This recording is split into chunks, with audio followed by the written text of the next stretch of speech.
I've heard very good things about him. Although obviously he is one of the lower rank players on the team. He is plat 3. But honestly, he's had a lot of high praises. So I'm really excited to see what Akuma can bring today.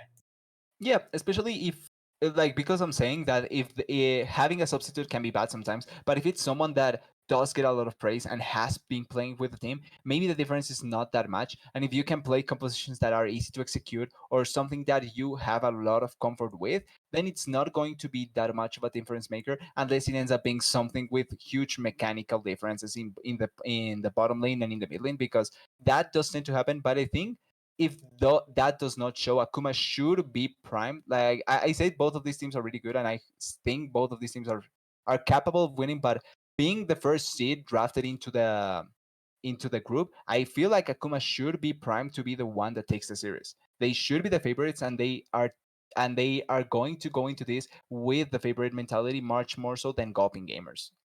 Yeah, but the real question mark is what happened in their week 2 games. They did lose against Yeah. Team Ambition, Heart and Soul, which Gulpin Gamers did end up beating 2 weeks after that. So the team that Kakuma lost to, Gulpin Gamers, it was able to beat. So that does bode well for Gulpin. But now we are getting straight into picks and bans. Very much expected to see that Camille off the table, a fan favorite for Akuma's top laner Klein. And other than that, seems pretty standard so far. Yeah, I think nothing out of the ordinary. Obviously, we're in the new patch, so there's a couple of changes that were made. Specifically, Diana was nerfed, so I think the priority from Diana should fall a little bit in comparison to where it was before. And other champions should climb up in terms of priority and how they play. One thing that I did notice on Gulpin Gamers and that I found really interesting was their bottom lane dynamic, because they do play 80 carries, but they also mixed in between certain different champions. The six, I think it's not that surprising, but they do play Soraka 80 carry. They did play Seraphine 80 carry as well. And so I'm interested in seeing if they do bring something spicy into the table there as well, or something that can be flex all around, or something new in other places. I think it's going to be interesting with what they're trying to draft. On the other side, Akuma, I want to see if they want to give their top lane and their bot and their AD carry a lot more power so that they can be the main carries, because like we were saying, changing players, I think trying to devote a lot of resources on the top lane from Akuma would be a good idea, or on the AD carry as well, honestly. Yeah, you did talk about that Ziggs. I'm a little bit surprised to see it on the ban table for Akuma, but obviously paying a lot of respect to that. And we're gonna be unbenching the Kench. I'm so excited to see this jam. I've been spamming it myself, and I can't wait. It can be played a lot of different places. I really hope they Yeah. don't put it in support. A lot of people are falling into that trap. It feels like such a new trap when he's so much better in the solo lanes now, but. Well, yeah. Obviously, either in the top lane or mid lane can be very, very potent. Yeah, I think even in the building that you're saying, I think support is still a viable option, but in the solo lanes, it just feels so much oppressive, and there's no real way to punish him as hard as you would like to. So he just feels way better than before. Obviously, he did reserve a couple of nerfs in this patch, so maybe his power falls a little bit. But I still feel like as a tank, as an engager, and as a top lane option, he's really good. And prioritizing the Tam Kench is not a completely bad idea, because even if he doesn't go full engage, he can save someone really important, a priority target on your own team, and make it so that it's harder to kill your team's backline. So I feel like overall Tam Kench as a pick is really good. It's going to be the Ashe and the Trundle as an answer. I want to see if it's Trundle top lane, because I've seen the Trundle top lane against the Tam Kench, and as an answer against the Tam Kench is interesting. After level 6, it just becomes such a not one-sided matchup, but a way better matchup for the Trundle, and he begins becoming really oppressive, and it's hard for the Tam Kench to actually try and do anything, because the pillar also becomes a factor there. To be honest, I think Trundle actually is really, really strong into Tom Kench at almost all levels because also Tom Kench doesn't really have that amazing of a level 1, 2, 3. He has a stun, and then what can he exactly do with the stun? Most of the time, not much. And Yeah. on the opposite side, Trundle, if they do decide to put him there, that is still obviously a flex into jungle, but Trundle has the strongest level 2 in the game because of how his Q works with stealing your AD, and it's just so powerful in the early levels. So Trundle can be very strong into the Tom Kench, but as the rest of the draft, shook out, it looks like it's going to be Triss Leona to Ash Braum.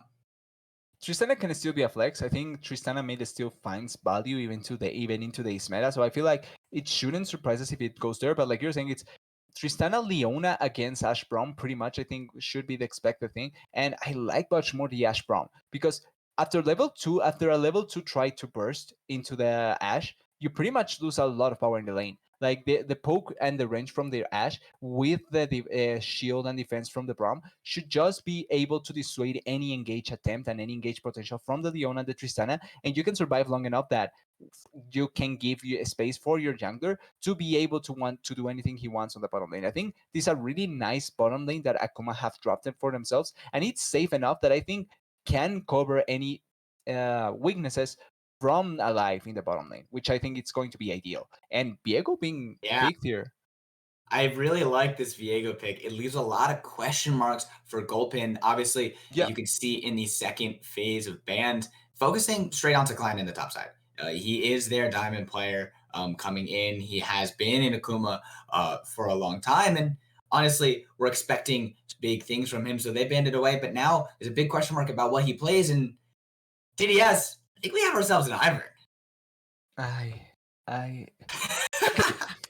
There's merit to Ivern. Ivern is a really interesting jungler because he falls into the category of champions like the Shaco or like the Fiddlesticks that warp the game around him.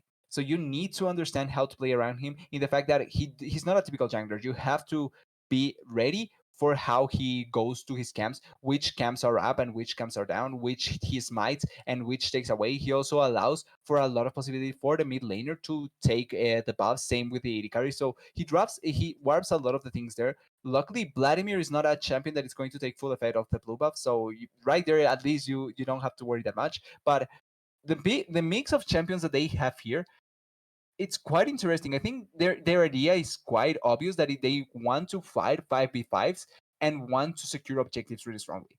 Their turnaround is going to be amazing as well because if someone tries to go into them, the Ivern Daisy, the Vladimir ultimate, and the Tamkench engage with the Leon is going to be so massive. And the Tristana is not scared to try and follow up those champions. So I think overall, the theme and the idea from the composition of Gulpin Gamers is really good, and they are able to try and execute that if they are able to try and execute that, it's going to be really good for them. On the other side, Akuma ended draft with a Rise. We still don't know if it's a Viego jungle or a Trundle jungle, which kind of makes things a little bit hard to know what is going to happen. But the Viego and the Trundle, if it's an Ivern, it's not going to be that hard to be able to punish them. So I think it's going to be good for the Viego that it's an Ivern because that way he will be able to farm. And on the mid lane, the Rise will be able to push the Vladimir to a certain extent and provide support for the Viego. So I do think that Akuma wants to try and create a party on bot lane to try and get really far ahead through there and begin obtaining objectives before the Ivern and the composition from Gulpin Gamers because becomes an actual factor in the 5v5s.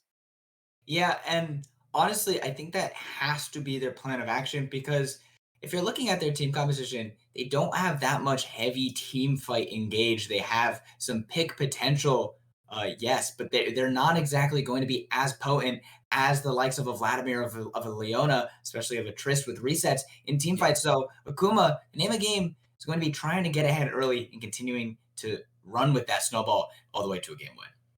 Yeah, and it's going to be interesting. I think one of the things that I would like to have seen is the Tristana being a Jinx, honestly. But like you're saying, the resets are going to be there, so at least you do get that power. But I think Akuma does have a lot of good tools to be able to pull it off. The only, like you're saying, the only incognita is not having the instantaneous engage potential to be able to force fights. But you do have the Ash Arrow that if you are able to pick a target, I think Gulpin Gamer's composition falls off a lot if one of the targets gets picked off. If one of the members dies instantaneously and they are able to force a 5v5, then their composition just falls off way too hard and they cannot answer correctly to Akuma. That's really the name of the game. We will be heading into a quick break before we get into draft, or I'm sorry, onto the Rift for game one. But stay tuned for Gulpin versus Akuma. As far as the junglers are concerned, it looks like it will be actually the invade on the bottom side for Akuma. So able to get this Viego. And we'll see. We'll have to keep track of where he goes, how many camps he's going to be taking. Ivern is on his way immediately. Only took his buff and then went straight down to his bottom side. So he is going to get this spotted out pretty soon. So we'll see how much can Viego actually get off this as the pings come on to counter engage or to counter Yeah, invade. Excuse me.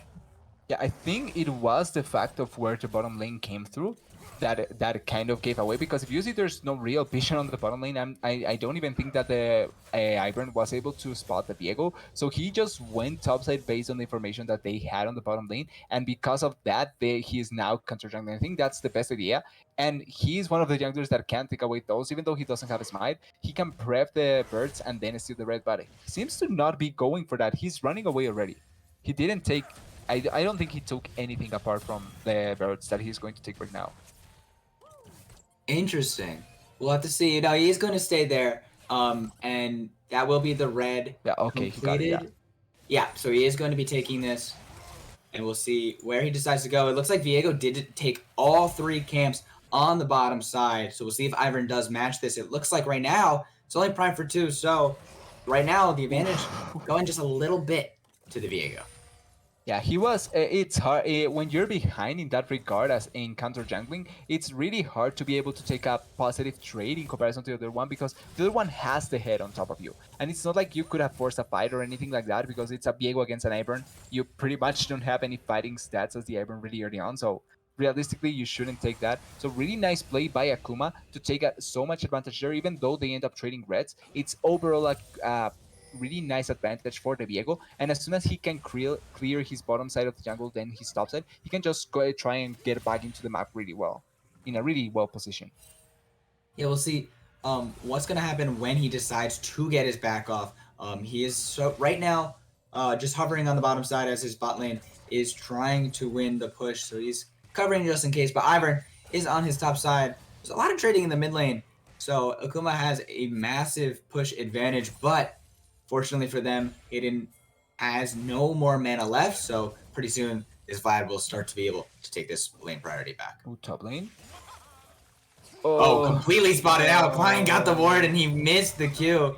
Looks like Gran Reno will try to get a little bit more, but unfortunately, a little bit too far wide for the Ivern. And we'll see if he's able to get anything else done. But Viego, right now, he is just hard farming all of his camps.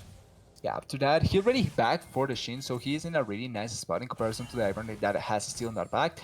And like you were talking about with the push, the bottom lane is being at push because what happened with the Viego with the lane invade. So the priority from the Tristana and the Leon is much more obvious. They had the advantage in being able to push and are trying to keep that up. With the Ivern now on the bottom side, I don't know if they're going to try and steal any camps there. I don't think they can. They are just trying to secure vision. And in the Drake, I don't think they can also take it fast enough that you can just hope that the Viego is not going to go there. So even though they have the push, they can realistically achieve to get anything else, especially because of the mid lane situation. Ivern did go through the mid lane and try and stop Hayden from getting his back off, which did eventually force out this teleport because now he has to try and clear this wave, try and shove it into his tower if he's going to try and get this to push in.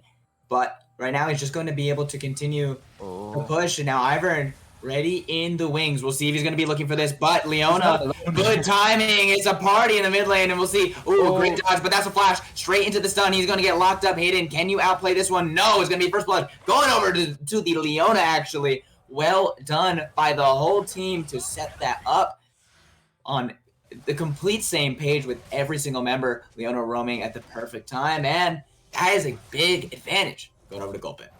Yeah, 2 may not be enough, but 3 certainly can do the job. They force it, they utilize the flash on both the Ivern and the Leona, but I think securing the kill on the Ryze is really important, especially because he committed the teleport before. So it's not like he can come back instantaneously and be able to answer the wave. If you look, the wave positioning so bad, and oh wait, nice stop. Oh, the pillar to stop the Abyssal dive, and now that's a good amount of CC, but oh no, you cannot miss those, and he's able to get out. Holy Spartan only has to burn his flash, and Braum does trade his own in the process. We hyped the life way too much. If we didn't say anything before, he does hit that, but yeah, he cannot miss the Q on the Braum. That just feels so bad. Unlucky there. Yeah.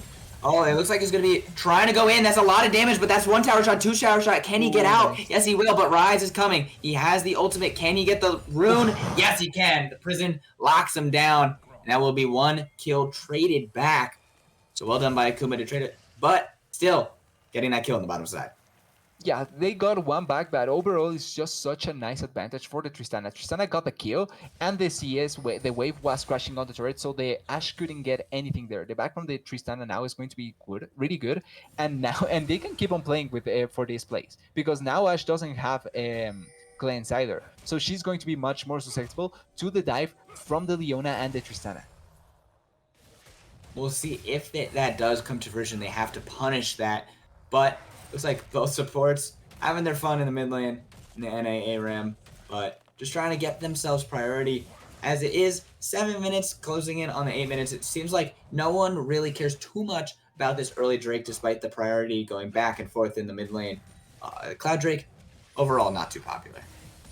Yeah, some people don't like it. I think that as the first Drake, it's not completely bad. Oh wait, Oh, Ash. that's a good amount of damage. Wow, Is that that bomb to dump. That's a solo kill to Solbert. And now on the opposite side, whole Spartan, he's not going to be able to outplay this one. He's going to lose his life to the gank. But really well done by the Shisana. And now Solbert has himself 2 kills already for Gulpin. Yeah, and that's the thing. Even though they kill the Tam Kench, and yes, you do take pressure. Oh, I Oh lied. no, alive. Where are you going? Solbert, happy to collect that. Just 1 auto necessary. And that is not what you want to see on the bottom side of the map.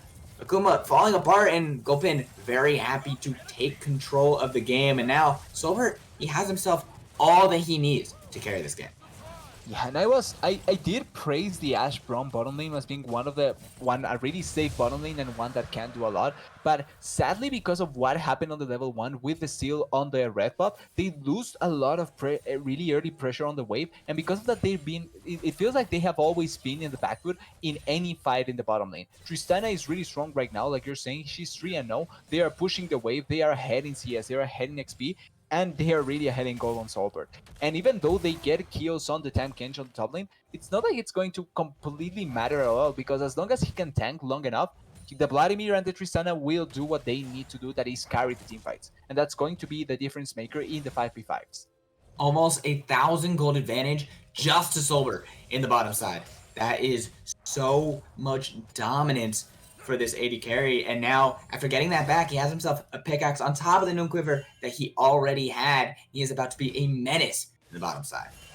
Yeah, Menas, if one more kill, and I think Menas is just way too little for what he's going to become. But yeah, right now, it just feels not good for anyone apart from the Rise. Even with the kill on the mid lane, I think Rise right now is in a really nice spot, and Diego as well. I think those two champions are really well. The Trundle, even though he can keep on pushing, I don't think he's in the most ideal position. Even if he gets pushed on the wave, it's not like you're going to to change completely how this matchup was going to go. I think oh wait, they are That was an really trying. incredibly dangerous. If that pillar didn't stop him, Holy Spartan with the ultimate. Oh, hold that thought. That's going to be going in with the Zenith Blade onto Alive and Oh, Ashe, but that's Solbert? the counter engage. The Ashe arrow is going to land so much damage on the Solbert. Can they outplay this one? But their damage just is out of steam. They don't have anything left. Ashe cannot finish the kill. Looks like at the end of the day, it's just a trade of ultimates on the Yeah, bottom side. just the Bam Scepter is not enough to be able to kill the Tristana, and they get a really nice counter. That's the value of the Braum. The shield denies so much damage, even though they commit for a play there. Oh wait, hidden. Oh, Okay. it doesn't do a lot of damage, but he will be able to run away. Yeah, still, that one of the things that I just noticed, the fact that even though they got a lot of kills on the bot lane, it's the fact that the gold lead is really close. They haven't been able to get much more gold out of the huge advantage that they have on the bottom lane. They aren't even able to capitalize on that with blades, which is surprising to me, especially with that Tristana being so far ahead. They cannot get more plates in the bottom lane. It's kind of surprising. And on the other side, now with that fact, then the Trundle being able to get the plates and get the just pushing the turret is much more valuable than I thought it was, just because of that small difference in terms of the gold going into the top lane and into the bot lane. Yeah, and this is where we have to give some credit to Akuma in their drafting. Whoa, lots of damage in the mid lane. But Alive is here. He's still going to be looking with the ultimate. He's trying to flash forward, but the block, oh no! It's not. It's not enough damage, and he will give over his life. And finally, the teammates have arrived, but it's just too little too late. And Fednez will take the kill, and now maybe get even more. The W, can it land? Is going to get this done. We'll see if they have the damage. Doesn't look like they will, but wow, just going just a littlest bit too deep. And luckily, the Braum actually with the Guardian proc, saving Hayden's life, and ends up being a good trade for Akuma. Yeah, way too hard of a commitment from the Vladimir Tango. Even though it seemed like a good idea to try and follow up, like you're saying, the life with the Guardian saving the Rise long enough so that the Hemoflake proc was not going to be able to destroy him. Really important small detail there. And then it was Fitness on the Diego coming in to be able to save them. Oh, this is the Devourer. Straight into the tower. He's going to get flashed away, but he's going to get hit by the tower regardless. The Kench has been unavenged, TDS, and that is a solo kill in the top lane. Yeah, and the outplay potential right there from the Temp Kench. No mana, close to no mana on the Trundle. I don't think it was going to matter because full stacks up. The Devourer gets thrown on the Trundle, and without anyone tanking that turret, it's just an easy kill to get. Really well played by Holy Spartan, and even though he was really far behind, because if you look at the items, it was a full Sunder to a Bami Cinder that was just completely into the Frozen Gauntlet, but really well played by the Temp Kench on the top lane. TDS, Holy Spartan almost did that just before the bot lane 2v2, where if he wasn't pillared, he would have gotten the Devourer. He would have had the exact same thing happen. So, honestly, Holy Spartan showing some real dominance in the top side in his play despite getting the counter pick. Remember, they did decide to first pick this champ for him. Yeah. They did decide that this is where they were going to put their draft resources, and he's showing that he can make it count. Yeah, and I was just praising the fact that he was able to neutralize a lot of the Temp Kench. Even though he died, he was not that far behind that it's what's going to matter. But now with that solo kill, that can begin affecting a lot because his tankiness will be important later on. And well, that is a huge trade. And positioning for the side of Gulpin Gamers here. They do have teleport. No, teleport is not up yet on Holy Spartan, and it is on the Trundle. So they need to be careful on how they decide to fight this. Hexblade going in just for the damage, but on the opposite side is going to be the massive engage. Solbert trying his best to cut away, and he will potentially lose his support for this, but the Solar Flare, now the heal, they're trying their best to play this out, and the damage is coming through, and now Vlad on the flank, he will find one. Can Granarino get the other? No, he will be dying as his double kill going over to Viego. Solbert alive, but the rest of his team had to give their lives to keep him there, and looks like Akuma get 3 kills and the Drake. Yeah, and an engage that Akuma started, it was really well done. They get on collapse on top of the Leona, the Tristana, and they blow everything to try and survive long enough. The pillar stopping Solbert. But what came down there to being really clutch was the fact that Klein had the teleport out. Holy Spartan didn't. It is now up, but he didn't have it for that engage, so it was going to be a 5v4 that even though you could have won, the resets for the Viego were already there, and with those resets, you can begin winning the fights much more easily with the Viego. So it was an attempt by Gulpin Gamers. They closely are able to disengage and maybe they can fight later on better, but really nice engage by Akuma, really nice collapse and capitalization by their team composition, and they get a Drake because of that as well. Yeah, really well done, and now they have themselves at a 1k gold lead. And remember, we were talking about it earlier, that this team, they don't have the best team fight capabilities in the later stages of the game. They have the team fight damage. Absolutely, this Rise will be pumping damage out, and they will have, obviously, the Viego to clean up those kills, but they don't have that big engage. They don't have that big front line other than the Braum, so having a gold advantage going into those fights is going to be really important for Akuma moving forward, and that big Drake fight is the first step to doing just that. Yeah, although one of the things that I am afraid a lot with Akuma is like, even though they don't have the full engage, one of the really scary things for them is the Viego. He's going into a team that has so much CC potential. Oh, wait, top lane. Oh, looks like a potential 2v2. Oh, the pillar just barely not enough, but a flash burned out regardless. Klein doing well, seeming very comfortable on this Trundle pick. And that is going to be Granarino without the Summoner spell for the next 5 minutes.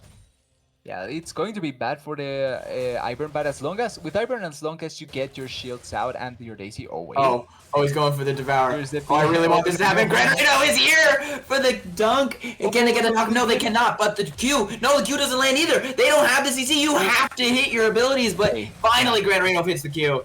Finally, they'll get the knock up, and that will be the kill gifted over to the Conkench. They didn't make it clean, but they made it count regardless. And Gulpin find themselves back 1 kill ahead. Yeah, the dive not convincing me at all. It was kind of off the mark, but they did get the kill. This is wait.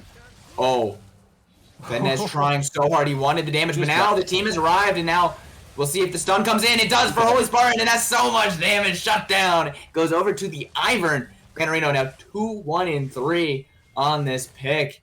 Now they can start to push down this tier 1 tower in the top lane. Yeah, an overcommitment by Fedness. Even though he tries to get the kill on Gran Torino, the shield value out of the Ivern is so huge that even if he ends up dying, his shields will be valuable enough that the Tam Kench and the Vladimir can just clean it up later on. And I don't think that Viego taking away the soul of the Ivern was going to help him much, even if he survives later on. Maybe the reset, but apart from that, I don't think he would survive even if he kills the Ivern.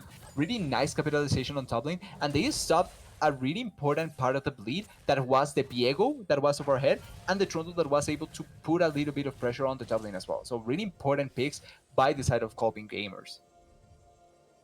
And now they once again find themselves in a gold lead. It has been bouncing back and forth. These teams are so closely matched. Again, we are fighting for first in the Shurima group right now. So this is very important for them. And right now, every inch counts. Fenez is on the bottom side. We'll see if they're trying to look for a play. They ping for it. Rise is coming. It looks like Gulpin's bot lane is going to be backing. Yeah, as long as they don't fall for it, I think just being aware of the fact that you don't have vision bot lane should just enable you that whenever you don't see anyone from the side of AKM, you just back off. You don't need to risk anything. You just need to be able to keep on farming because the important fight will come in 1 minute for this third Drake, which I think both of these teams will try and fight all. Rice? He's going to hit the knock up here, and that's going to force the flash. But Tango did use his ultimate. He thought that catch was going to be cleaner. He didn't realize that Hayden still had that summoner, and ends up burning his ultimate for it. Yeah, but luckily it should be back up for the dragon fight, which is going to be the most important thing out of the picks that they get. But really nice run by the Tam Kench, using his dive to be able to collapse on the Rice, and forcing the flash out of the Rice can be important. Even though Rice deals a lot of damage, he's not someone that is not susceptible to getting just CC'd to death. So it's a really nice pick to get that flash out. We'll see if they can punish it, as this next Drake is going to be spawning just under 10 seconds as they start to clear out the vision. Holy Spartan does have this TP available. Klein does as well. That was close. But it looks like they will just be fighting over wards here. Solbert trying to walk in. They want this Drake. They want to get this Drake advantage. And even Tom Kench, he's actually going to be walking here. Both top laners are going to walk their way. And now that's going to be the engage coming in. The stun straight into Ivern. But can Leona find the Solar Flare? She can. It's so much damage onto Alive. He will fall. Holy Spartan finding that kill, and now on bench, the Kench keep going. He's gonna he's gonna run in. He's gonna find the stuns for his team. He is going ham. Now shut down, going on to the Tristana. The damage continuing to fall out. Fenez, can he survive? No, double kill going over to her. She's finding all the resets, and Tristana carrying her team to a team fight win. The Drake is free. That is our ace for Gulpin Gamers. Yeah, the Drake is free, but the pings are going for the Baron as well. I think one member can take the Baron, the other three can go the other side. You don't need to commit to just one, but what a way to win the fight by Gulpin Gamers. And we were talking about this. The 5v5s by them are way better. And it also happened, one of the things that I was afraid with the Viego. 1 CC from the Ivern meant that he was going to be put in a spot that was going to be so hard to escape from. Oh, it looks like there's going to be a commit to try and fight for this. Alive is here. Now Hayden is here. This is a double teleport. They're committing so much to this. The damage is coming through already. That's a lot. But Kench is taking it. Oh, but the tongue lash finding the damage. And now the W in the knockup. He is unclogging the frog. Oh, man. Now the flash forward. They're going to find the root as well. Can they continue? No, they will not. But they have a bigger prize in mind. They have the Baron. We'll see. They find the root. They're going to find the engage. Oh, no. He's going to fight. He's unstoppable. But ulted out. Beautifully done by Tristana. But now the blast go get. No! He was so close, but he cannot. He will lose his life for the attempt. And now Tango trying to find further. He's getting so much damage onto the action. Going to be. She is so far past gone. Tango finding himself what could have been a solo kill. And Gulpin Gamers, they do not stop. Yeah, that was centimeters close to being such a bad play by the Tam Kench to pop the Blast Cone, because the Tristana did a really nice job pushing the Viego away. They almost did it close to perfect, pushing the Viego away, getting the kills, and then finishing the Baron. It was really, really close, but luckily they are able to secure the Baron for themselves, and with the teleport of Tango, they are able to clean up the rest. Overall, it's up 3 minutes, I feel like 3 to 5 minutes of really nice decision making by Gulpin gamers to secure not only the Drake, the second Infernal, the third Drake of the game, uh, I think close to 1.5 phases because there were 3 kills, and the Baron. It's just a huge gold swing in their side. Oh, Leona. Looking Where further, she's but maybe a little bit too far. She is tanky, but how much can she last? Finally, the Soul Flare comes out. Now the damage coming out of Triss. The arrow lands, but it doesn't matter. As was walked too far, Shiba's going to be popped, but the Soulbur going legendary. The root coming in. They can look for more as they come all the way under. Double kill going over to Tristana and the tower. Only a formality at this point. the value out of that Ivern pick is so huge. His shields are getting so much suctioning of damage from the side of Akuma that is so gross. The ultimate from the Trundle is supposed to make targets much less tanky than they are, and they still couldn't kill the Leona. Oh, but this is going to be the big engage onto the backside. Can they find the damage? Verbert will be the one taking it at first. He will fall immediately. Now, can Granarino or Holy Spartan? No, but actually they're trying to turn it back onto him. And can they get the eat? No, he's going to get the lick regardless. Holy Spartan going absolutely unstoppable. And now Tango in the backside. Can he find the damage? He's looking onto the Ashe again, but he cannot find it so far. But the team is coming, and they could continue down to the base. They fought here. This could just be the game. Dango! With the damage, that is going to be it. The towers are going to fall, and Akuma, 23 minutes in, losing their Nexus. Gulpin Gamers, they want this first seed. Wow, what a way to win the game. Because it was really, I'm not gonna lie, Akuma did play well the game. It wasn't like it was just a one-sided affair, but after the first 15 minutes, when the side of Gulpin Gamers began stabilizing themselves better, it was just much more easy for them to get picks. They stopped the bleeding on the top side by killing the Viego and the Trundle. Then they moved into getting vision and securing their possibilities to get into the Drake. They went for picks as well to try and get crucial cooldowns down, like the Flash. And then the first fight that they really forced on the Viego, they won it so handily. It was a 5-0. Then they secured both objectives and even killed much more. After that point, they were so far ahead in gold. The value out of the Iron was so huge with the shields, and you still have every piece that it wins you the fights later on. So it was just a much sooner spike for their side, and there was nothing in reality that the side of Akuma could do to stop that bleeding after that point. Absolutely. And honestly, it's a little bit surprising, all things considered. We talked about how Akuma was the one that wanted to have the early game lead. They didn't have the 5v5 team composition, but they still had options, right? They still had the Rise damage in the late game. They still had the Viego scaling up into the late game. They still had that Ashe pick potential. But as soon as they lost that fight, they just didn't know how to lose it gracefully. They continued to try and not give up, not secede that a loss can be a loss. And the loss in Drake, the loss in Baron became the loss in their Inhib, became the loss in their Nexus, all one by one, because they just refused to say, hey, we gave it up, we lost it, let's continue to fight because we still have these scaling options. We still have our Rise is pumping out damage. We still have this Viego who is slowly scaling up. If he gets enabled in a fight, can still do so much. But they just did not see that. They did not see that, hey, we can pump the brakes. We're okay. We did not just lose the game off of Baron. We just have to stem the bleeding. And they unfortunately, we'll see what they're able to pull in that mid lane. And we have ourselves the Tahm Kench and Leona just like in one.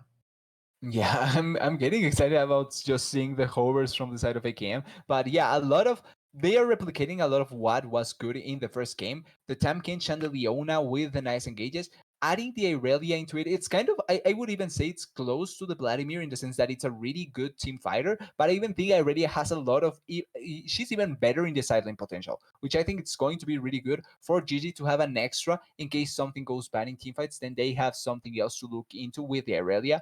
And it's Ali Blank as an answer against Irelia. I think it's a really skill-defined matchup. If you misplay once, you can just end up just giving the snowball to the enemy, which is not something good. So I would like to focus on the Irelia and the LeBlanc matchup in the mid lane in the game, if possible. And looking now at the bans, it's going to be Ivern and Trundle. Iburn makes sense. I think Iburn did a lot in the previous game. His shields were so massive most of the times, and the Daisy value is also there. So I think it makes sense that we see the ban there. The Trundle, I don't think it did much, but now that they don't have a composition that kind of falls over flat if they don't get a really nice early game, then the Trundle would be bad facing against the Tankage. So I think just taking it away to give more safety to Tankage makes sense in that regard. Yeah, and obviously, it was something that Akuma was super prepared for. They saw this coming, saw this draft coming, and said, "We've prepared Trundle into the top catch." And obviously, it got them an early gold lead. And unfortunately for them, the Tom Kench with the outplay was able to sort of swap that lane or from what it should be. But it did look good in the early stages, so I respect that ban. And now with the Braum off the table, it will be Alistar locked in for Akuma. Yeah, it does change with the Ezreal being now the pig and not the Ashe. I think it does change the dynamic of what you wanted to support. So having the Alistar be able to go in with the Xin Zhao, it's not a bad idea. You do have engaged, you have someone that can resist. And with the Ezreal, it also enables the support to be able to be much more free to roam around because you have an AD carry that shouldn't die at all because of what his combos are able to be pulled off. So I think ideally with the Alistar now you want to try and move around as a two-man squad with the Xin Zhao and try and put pressure on both mid lane and top lane and be able to stop the snowball that GG were able to pull off in the previous game with the jungler assistance that they had on the top lane and on the mid lane. So I do want to see if they are able to play better with the Alistar, stop the Leona from having impact all over the map, and then the side of Akuma be the ones that are on the driver's seat really early on. Oh, Enough, Sejuani. locking the Ashen for themselves for Gulpin. I thought the Tristana looked very good. Obviously, it's on the ban table this time around, but looking for a little bit of a different type of champion in the Ashe. Not exactly packing the same kind of punch that a Tristana would. And also changing what you expect for the team composition. You have the engage with Aurelia and Leo and Sejuani, but you also have a lot of pick potential with that Ashe, like we talked about. Yeah, I think the theme from the side of GG is still close to the same. They have a jungler that can serve the frontline purpose because in the previous game it was because of the shields and Daisy. Now it's a legitimate tank that can just go in with her tankiness and survive long enough. She also has a lot of CC potential in this composition from GG, which is so great. You have the Leona, the Ashe, the Sejuani, even the Tamkinch and the Aurelia are CC champions that do have the potential to CC someone. So I do like that. On the other side, Akuma last pick the set. I think it's a nice idea against the amount of tanks that the side of GG does have. And if you're able to throw a tank on top of the back lane, on top of the Ashe, she probably is dead because there's no way that she can run away without mobility. So I think the idea is correct, but I do like that GG stayed with the same theme and with the same idea to win fights. They have a lot of control on the bottom lane with the Ashe Leona, and the jungler come mid game will be much more valuable because of her innate tankiness, and she doesn't require that much gold. So it's not like she's going to be a liability if she falls way behind in comparison to the Xin Zhao. So I do think GG has a possibility, but I think AKM this time around drafted much more weapons to be able to play around, which is nice to see. Yeah, I really love the pivot that Akuma decided to make a lot more stable of a draft, a lot more engage options, a lot more of a more well-rounded composition in that they can play to this early game with the LeBlanc, with the Zinjao, but they don't fall off nearly as heavily with the likes of late game team fights because they still have engaged with the Alistar. They still have the general tankiness of Set Alley plus a Zinjao with ultimate. And also, we have to think game one, Set was on the ban table. So obviously, Klein is going to be very happy to get this pick, and we'll see what he's able to do to the likes of the Tom Kench up in the top lane. Yeah, he showed that he could win the matchup. It was just after a certain point, Tam Kench began being just Tam Kench and began devouring and killing him. I think if he doesn't fall for that anymore and he just keeps the pressure up in top lane, then the Tam Kench will be much less effective. I think Tam Kench is still a really great pick in the sense that even if he dies once, he can just stabilize the lane good enough that he will get his items and he will find value later on in the game as well. So it's not like he's going to fall super behind. In comparison, the set, like the Trundle, it's kind of volatile in the sense that if he dies, his laning phase can just get screwed over. And the Tam Kench is someone that can put pressure on you because of his passive, because of his innate strength in traits, and because the shield. It's going to work in the same sense as as the haymaker, but can dissuade a lot of damage from the set as well. So it's going to be I think, harder than just fighting as a Trundle, but it can be even better in the sense of the snowball. I think the snowball from the set can be even greater if you are able to pull it off. Yeah, that's a great point. There's a lot of moving pieces here, a lot of differences from game one to game two. We will be taking a quick break before we head on to the rift for game two, but stay tuned for Gulpin versus Akuma. Hello, everybody. We are back into game two of Gulpin Gamers versus Akuma Shurikens. I cannot wait. The draft is so much different this time around. A lot has been changed. And honestly, Akuma now in a fight for their lives to try and keep the ability to maintain what would be a first spot in Shurima group. Yeah, ideally they want to keep their future in their hands. So obviously, winning this game is the first step to winning the series and keeping their possibility to be the first in the division. It's going to be really ideal, but it's Gulpin Gamers with most of the say in terms of what they can do, because after the first game, I feel like they are now the favorites to win the series. They played really well, and with their composition against the Akuma composition, it feels like if it falls down to one mistake, it's going to be so good for Akuma to be able to pull it off. For Gulpin Gamers to pull it off. Yeah, absolutely. And now, obviously, a lot is different, but a lot of the same pieces are here. We still have that Leona with some incredible engagement with that solar flare. We still have the Kench completely unbenched. But we do have some new pieces. We have the Aurelia, which I feel like is a lot different than the Vladimir, a lot more mechanically demanding as well. So we'll see what Tango can do. I feel like Vladimir, you just sort of press all your buttons and then hope that the damage is there. But we'll see what he can do in the mid lane this time around. And honestly, this mid lane matchup is very exciting to me because we haven't seen a LeBlanc in a long, long time in the meta. Yeah, I feel like it's close to the same with the Aurelia. It's not your typical picks nowadays. I feel like much more control mages, and if you're sending something much more aggressive to the mid lane, it's probably not the typical that we see. So I do like the LeBlanc and the Aurelia matchup. I think it has a lot of potential to be explosive. I think if the LeBlanc is good enough, they can just play around with the Aurelia and it's never going to matter. But the Aurelia has a lot of potential to win this matchup. So I'm really excited to see what these two players are able to do and if there's going to be any jungler interference. Because one of the things that I think we didn't notice, we didn't talk about much with the picks from the side of Gulpin Gamers, is the fact that the Sejuani gets so much value out of the fact that there's melee solo laners. So your passive will be able to be procced really easily, and you get the secure CC with those champions much more easily. Yeah, that's going to be so beneficial for her ganks. Now, watching the junglers pathing, they are both making their way up to the top side. So there's a lot of fighting in this top side, but mostly it's for this priority to try and get their jungler, Scuttle Crab, on the top side and in the mid lane as well. Looks like LeBlanc and Set are both winning it for Fedness. Yeah, right now it seems that it's much more advantageous for both of these champions. It makes sense in the mid lane because LeBlanc is a ranged champion, so you can secure poke and be able to CS from a safe distance. You're not going to worry that much. Although, one thing that I think that we didn't notice, LeBlanc blew Flash early on. She doesn't have Flash right now, so I'm curious what happened there. Wow. Super interesting. We'll have to check on that. But that does make a big difference. And now there's going to be the gank on the top side. No, it will not come to fruition. Gran Torino not wanting to pull trigger. But now Xin Zhao is up there on the scuttle. Set is coming back. Sejuani may be forced out of here. This is way too late. He's going to be started up. And honestly, it's the Kench that's so late. He is farming under his tower. He's unable to help. And Gran Torino just sticking around to watch as it does go over to the Xin Zhao.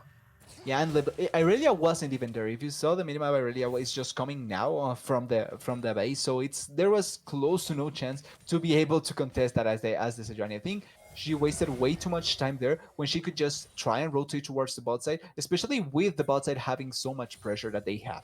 TDS, I gotta ask, does it not feel a little bit greedy to back right there as your jungler is going to try and fight for it? And now, finally there to fight for this one, but again, too late. Now the damage is coming through. Gran Torino is going to be ignited. The stun is there so much, but the flashing to follow, but the E barely keeping her alive. And now Sober, this pathing ends up leaving you to die. And now the support able to escape on your own. But honestly, Gulpin not really helping out their jungler. And now the stun going to come in. Tonkic getting a lot of damage. I don't think it should matter. He's doing a lot of damage. If he was 6, it would matter. Ooh! Klein thought the damage was enough. I think it might have been with that empowered Q and ends up burning his flash. Holy Spartan is playing so well on this top catch pick. Yeah, and you were talking, just going a little bit back, the play there, trying to fight for the Scuttle Crab. I don't know why they decided to go for that fight, because they were already out of position in the bottom lane. The wave was going to crash into the storage. There was a huge wave, so they were out of position already, first of all. And then the damage from the Xinjiao early on, it's not going to be the same as the damage from the Sejuani. Sejuani is going to lose that fight any time of the day, so the 4v4 between GG and AKM was not going to be favorable for the side of Gulpin gamers, even though they were the first there. So it just doesn't make sense to try and commit so hard, especially after taking so long from the top side and knowing that the Xinjiao should be ahead of the Sejuani in both levels and in damage early on, which is super surprising. And you were also asking me about the Irelia backing there. I think it wasn't that bad because she had teleport. So she could have committed the teleport to come back as quickly as she can, and the Sejuani would have lost anything. But I think overall, if there was no fight, Irelia would have won so much there because she came back into the lane. She didn't commit teleport, and she forced the teleport out of the LeBlanc as well. So she had the upper hand in what could have happened in the lane after that.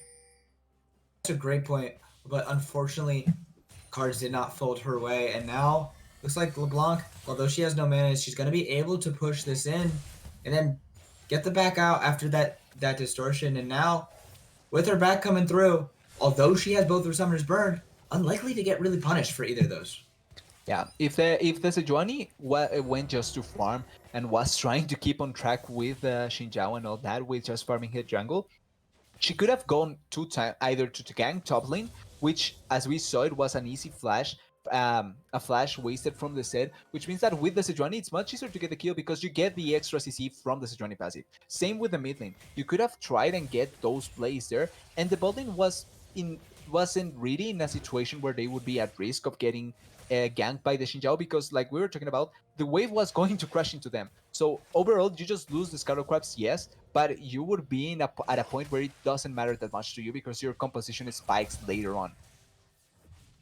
But regardless, they did fight and they did lose it, and now it will be the early Drake started up for Akuma. There are pings on it. It doesn't look like there's going to be any fighting to be had for Gulpin, and other than the oddball idea of a Zenith Blade stealing it over the wall, it looks like it will be up to Akuma to take the Infernal Drake. And now with Cloud next to spawn, looks like it's going to be either a Mountain or Ocean Soul on the table, both very highly coveted souls. Yeah, Mountain for the composition of wait, Irelia. Oh, they're using the Vanguard's Edge to get that extra proc and doing a lot of damage, but that clone is going to keep her safe for now, but actually going all the way back in and now having to burn the flash as well. Oh, glacial prison going wide. Now Tango wants to continue, but Xinjiao is there, and really unfortunate. Well played by Hayden. I did not have faith in distorting back into your enemy jungle, but I guess all's well that ends well. So he is able to find his way out, only burning the summoner, and now we'll see if any more fighting to be had. But seeing that Leona there definitely does not make that fight enticing. Yeah, it's really unlucky what happened there in the mid lane that they really doesn't get the kill, but it's not bad the fact that you will still get away a flash and you're still committing on putting down the lane. That's the nice knockup, beautifully done. And now that trying to slam dunk in the tower, actually Gran Arena walked away. Now they're gonna force the chomp. Can he get the E off? Yes, he can. It's still a kill. Maybe a little less clean. Maybe burning a flash you didn't need to. Maybe Fenez can actually trade it back. He does land. Wind becomes lightning to get the dash. He has the ultimate. He's doing a lot of damage, but the E to get the CC. And now they have all the damage they need. Gran Arena finds the kill. And not to be expected, but he does not win the 1v2. And now Gulpin find themselves once again with a 1k gold lead. Yeah, it doesn't matter if you are able to come back and try and kill. The Tam Kenshi is just so strong. He gets, because of the setup previously, the flash down, they are able to get the kill first. And then with the assistance from the double sun. This is disrespectful to say the least. Staying there, nice. Getting absolutely punished. You cannot stay in your wave there. Leona was spotted on that ward. You can see it in the bottom of your screen. And now Gulpin, they're doing exactly what they did in game one. It felt so even, but they found play after play. And Akuma found loss after loss after loss, and what felt like for no reason. And this time around, it feels very much the same. Fenez trying to win a 1v2 on the top side and just greeting to stay to try and catch a wave in the mid lane. And now they find themselves down a lot of gold once more. Yeah, and I think the problem resides for Akuma in the sense that they don't know when to stop their losses. Even though they see, like you were saying, the Leona, I think, was spotted. So you pretty much know that there's a chance there. You don't have flash, even though you're a LeBlanc 1cc with the Leona that can CC anyone as much as she wants. It's going to be an easy kill for the Irelia. So now you just noble the Irelia even farther ahead. On the top side, after the kill on the set, which it's kind of hard to stop because he didn't have flash and he tried to go into a tribush without vision, he was going to die. The Xinjiao didn't need to commit there farther because he was already ahead. As long as you just lose the set there and then try and go for a play. Ooh! Vanguard's Edge does not land, but the stun is still going to. It's still a lot of damage. It's still the passive going to be burned, and now the clone was not the right decision. And now we'll see this time around. Is he going to try to fight the 1v2 again? Oh no, Glacial Position is there, but the damage is coming in onto Tango. He does not land the next win because lightning, but the dash almost getting himself out. But Hayden coming back, and now this time around, the mid jungle 2v2 of Akuma fires back, even up the score. A play that could have been so close. If the Irelia plays that a little bit better, it could have been way better. She falls for the dummy clone and ends up just committing to kill her, but it ends up going bad for them. Two for nothing. Neither the Xinjiao or the LeBlanc falls, and Akuma is able to re-stabilize a little bit the game. They are still behind, so it's not good. It's still not good for them, but unless they get skill on Solver. Oh, this is Solver going way too far, and now actually shifting forward to try and get the damage, but they're unable to find anything. Fenez was here, but wasn't able to get anything, and now they're just going to push it out. Although that is still flash out of Solver. Yeah, nice capitalization on the flash. Another play from the Ash without needing to walk that far forward because the wave was once again going to be crashing into you. So it's not like you lose that much by just waiting for the wave to get to you. She now blows the flash, and the Drake that is up in 20 seconds. I'm not sure if GG does need to fight that Drake or Tango. Using this store, a good trade from Hayden, but should not result in too much. No junglers are anywhere near, and Tango steals everything. Yep, every time. If she has a wave to her name, then she will be probably full HP. But I do want to point out we haven't had much action around it, but that top lane has been pretty back and forth. But honestly, Holy Spartan has had the push for the majority of it. So if they do fight over there, it will be a free Rift Herald if they want it. They have constant priority. It's going to potentially even force out a TP of Klein. And honestly, it's an objective that seems to be overlooked considering plates are still available. Yeah, and for me, Akuma has a composition that getting Herald would be valuable. Because if you are able to get the gold down for the LeBlanc, for the set, you can, first of all, save the situation that it's going so badly in the top lane, and then even put the LeBlanc ahead so that she can fight much more evenly against the Irelia. Because, yes, they got a double kill in the middle lane, but it's not like LeBlanc can just walk forward and solo kill the LeBlanc. It's not going to be happen unless unless Irelia commits a huge blunder. So putting much more gold on the LeBlanc would be much more ideal, and that way you can at least have another pressure point.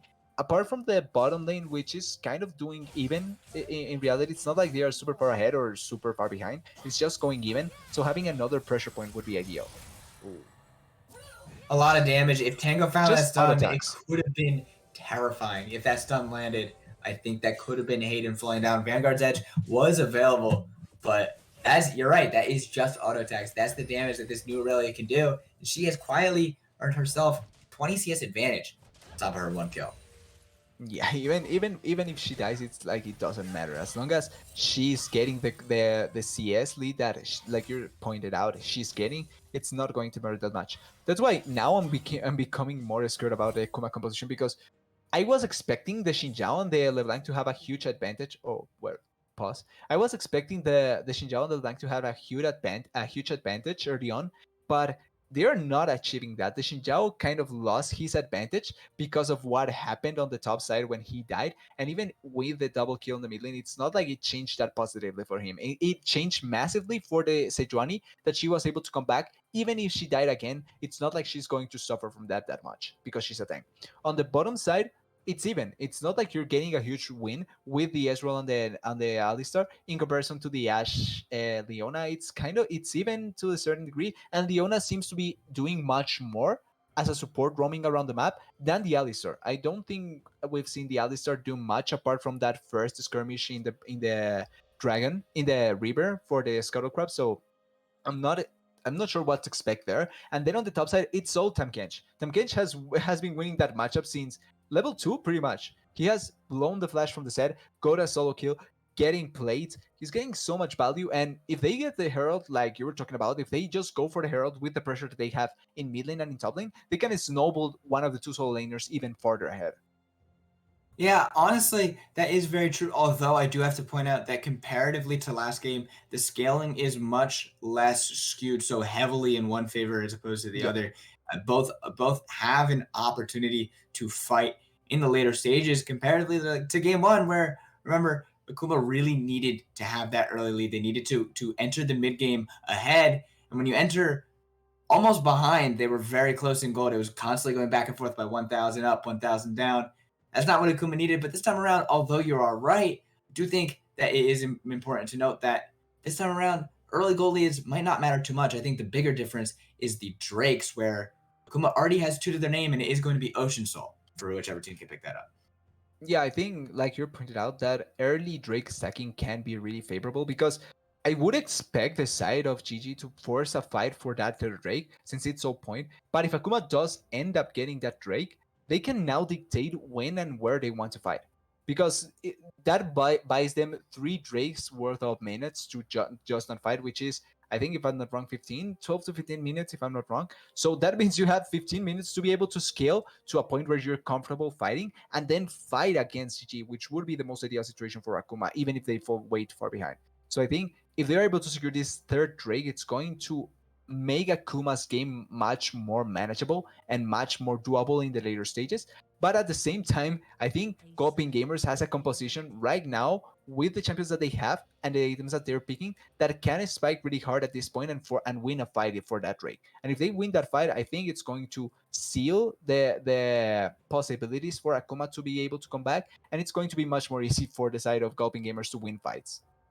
Yeah, I think we are on the precipice of a very, very important climax to this early game because you're right. How much pressure a team gets if you can get all three of the early Drakes, how much pressure that puts on the enemy team to really read their decision making, right? Yeah. As once Drake 4 spawns, if you're 3 Drakes behind, that's about the same time naturally that Baron is alive. So oftentimes we see it in LCS and LEC all the time where you can have that trade for Baron and end up blowing the gold lead open, or you can force them to try and guess which one you're going to, and it puts you in such a corner. It paints you into that corner. And honestly, this is the time that we want to see Gulpin fighting. We want to see them using these advantages when the Aurelia is just that one item. That's that full build Aurelia is just Bork is always what my friends say, because that's all Aurelia really needs. She feels so strong at that item breakpoint. It does make sense comparatively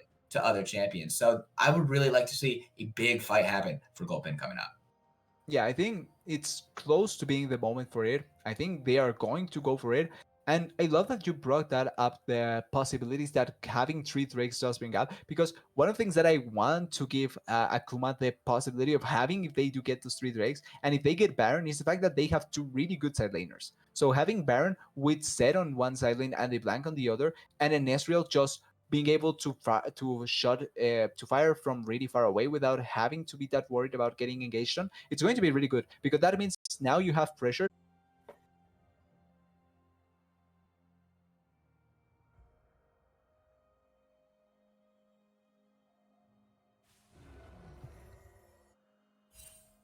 Thank you guys so much for your patience. Right when we're back, Gran Marino is standing on a word. But we are finally back 15 minutes in, and it looks like finally they heard our warning, they heard our plea, and they're looking 2. Oh, Uh-oh. Hold that thought. wait. That's so much damage. He's going to be flashing, but the arrow's going to land. Oh, no. So much damage. I wanted it to happen. Solbert wanted it to happen too. It's close. But on the opposite side of the map, Gulpin is getting themselves the objective. So Ash is able to do that with absolutely no help. Yeah, the Kraken Slayer div right there coming through hugely. The amount of damage from the Ash, and the fact that Ezreal went in with the Arcane Shift to try and get the just poke damage on the Ash, but because he missed, the Ash was able to just trade him so much damage. But look at botlane, LeBlanc trying to set something up here. Oh, she She spotted. is, yes, is spotted out on the word, so unable to get too much. But Set also trying something sneaky. We'll see if he's going to try and get a dunk into tower. Xinjiao is on his way, and now he's going to be spotted. Holy Spartan, going to have to outplay this one. The CC comes out. He's going to try and use a W, but slam back in. There's no escaping suplex, and that will be the kill for Akuma on the top side. Yeah, Set playing the long con, waiting to be able to get the dunk and the kill onto the Tahm Kench. Tahm Kench trying to go for a dive.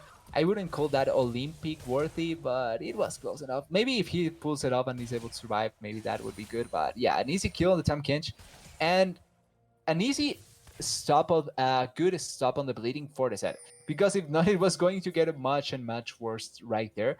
And right before the wait, Leona. Trying to find some damage. The trample is fully stacked if he gets the auto, but he's flashing forward. He finally gets it. Maybe. But it may just be too little too late as no one could find anything else. Fednez could not get the Wind Becomes Lightning to follow up with the damage, and it will be a trade of flashes on supports, which is seemingly the least important of the flashes, considering both of these supports have the Hex Flash.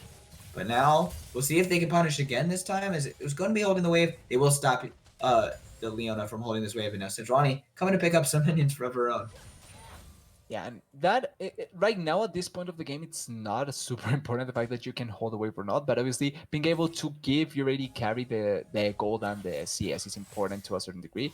But I think it's most crucial the fact that even with one habit previously away. Well, that is so disrespectful. He goes in, he gets immediately destroyed. He saw the Alistar, but he dashed into the cannon and ends up giving his life for it. Now, trying to look even further, and now this time, this feels like deja vu, but on the other side of the map, it's going to be mistake after mistake, and there's no escaping 4 members. They brought a whole party into the top lane jungle, and the shield was only going to stall the inevitable LeBlanc, finding herself the killing spree onto the frog, and that is so many kills, so many needless mistakes, time after time after time. Feels like game 1 with the names reversed.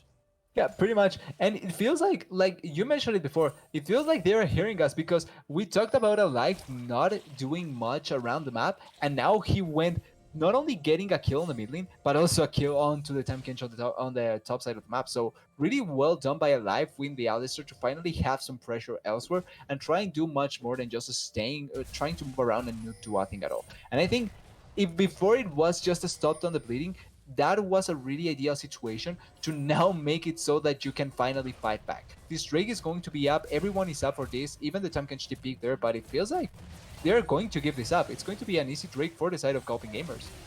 Interesting. So they did get the gold, but they did not have the setup because of it. They're okay letting Set split push. They have the gold, so I would have liked to see them fight if they had better positioning, but unfortunately they did not.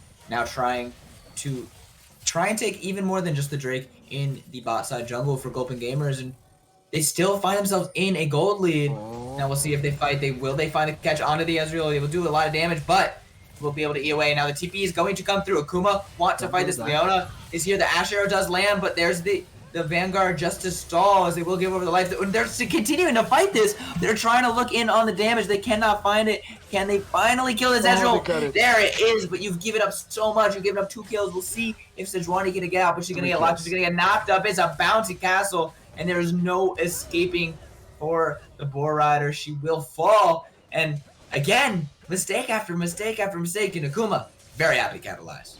Yeah, Akuma is super content with getting those mistakes from the side of Gulpin Gamers, and I don't dislike the idea of going for a dive there, but you cannot go for a dive when you call your Tam Kench back when the Irelia is doing the blue buff alone and finishing off, and then you force a fight with two members that don't realistically do a lot of damage. It doesn't make sense, and the Ashe was trying to push the wave as fast as she could to try and get the turret down and help, but she's so far away as well, so Gulpin gamers, I think they need to stop for a moment, think about what they're doing, and come back into how they were playing the first game. Because right now they are just giving Akuma the chance to be able to play the game that they want and be able to come back and win this game if they You know, do so want to. since the pause happened, Gulpin looks very flustered. They do not look in control. They do not look comfortable in what they're doing, even though they have shown comfort on the exact same champs that they're playing from game one. And the big thing that was the difference maker between game one and game two is how in sync they were as a team and as players. And now all of a sudden that is really falling to the wayside. And now it's Akuma who feels like they are all running in the same cylinder. Yeah, maybe it was just the DC that it was needed to happen for Akuma to get on point with things and finally be able to play. Maybe it is that, but like you're saying, it just feels weird watching after the first game and even the first 15 minutes of this game.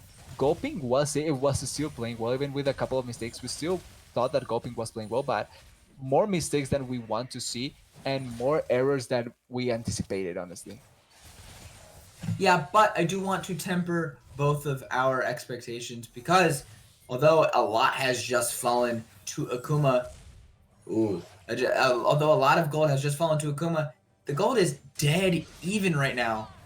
We'll see if they can try and find this pick and change that, but they cannot. So Gulpin still find themselves in a comfortable position, trying to scale up, trying to get some more damage behind their tanky members, but now fighting here, can they find the stun? With so much damage, oh my god, Sejuani disappeared. Now Vanguard's Edge trying to trade back, but you cannot do the damage, and now that is so much. You cannot have too many people here. Dash arrow does land, and actually does save Leona as the ethereal change did land, but honestly, Akuma, they feel in the zone now in game two. Yeah, it feels like they just understand 100% what they need to do and what they want to do, because GG keeps on making really silly mistakes that they realistically don't need to do. They are trying to fight in an area after you saw the Xinjiao on the left line. You run away from them, you're trying to fight. That's a showstopper. It just doesn't make sense. Oh. Forcing out the showstopper in the top side is actually a pretty big cooldown in this matchup. We'll see if he's able to use that to his advantage, because the next time he has a Devour stack, that could very well spell a solo kill. So take a look at how the top side plays out during that cooldown. Yeah, the funniest thing is that it was a showstopper to escape. It wasn't even to try and force anything. It's just to not die to the Tam Kench that is putting so much pressure on this set. Even with with dying on top side, he's still so comfortable in this matchup. Yeah, and continuing to do so. And now, hopefully, the goal is to force out Klein's TP here. Obviously, we are 45 seconds away from the Ocean Drake spawning. This would be the second if Gulpin could secure it. Now Tam Kench will back as well. And unfortunately, Klein will be smart enough to not use that TP, and Tam Kench can't put any more pressure on that tower to force it out. So it looks like the cooldown is close, but it should be both top laners having their teleport ready and Tango having it as well. Irelia. Yeah, Irelia trying to run away. She will be safe, but now looks like while Drake is in the eyes of Akuma, is actually Baron who's in the eyes of Gulpin gamers. And now Klein is here to fight this, but it is all trying to get here. 5 members. They are racing across the mid lane. They have their Ezreal, they have their set, they have the flank if they need it, but it's just going out way too quick. It's going to be, the damage is going there, the smite is there. Now can they win the fight? This is what they need. That's the Solar Flare, massive into the back line, but now can they find the damage? Oh no! Klein did not get the W. He did not find the Haymaker, and now that's the team fight prowess that they just lost. Akuma find 2 dead. Gulpin get themselves the Baron. They get themselves 2 kills. They could continue to find more. Tango, he's going to find the dash. He has the E. No, he does not land the stun. That was important. But now maybe dying of his own. Tam Kench trying to flash forward to get the kills. But no, the whole team is here. And now Tango will fall. But as the jungler going to die as well. And they're going to continue to find more. That is the smite gone for the side of Akuma. And now they have a free Drake. Oh, that's the Devour coming out. Can he find this? The flash, actually. Oh, no. Holy Spartan deciding against following through to that. But they get themselves a Drake. They get themselves the kill. And now, back in the driver's seat, Gulpin Yeah, Gamers. the frog boss just putting so much pressure. He's just stopping the LeBlanc from doing anything at all. And he was, if he's engaged, it's maybe a little bit more on point on top of the Xinjiao, I feel like, or just using the Devour to save the Irelia. It would have been at 3-0 and the Drake. I think they're Gulping Gamers committing a little bit too hard with the Irelia, but it ends up being just completely worth because they get Baron.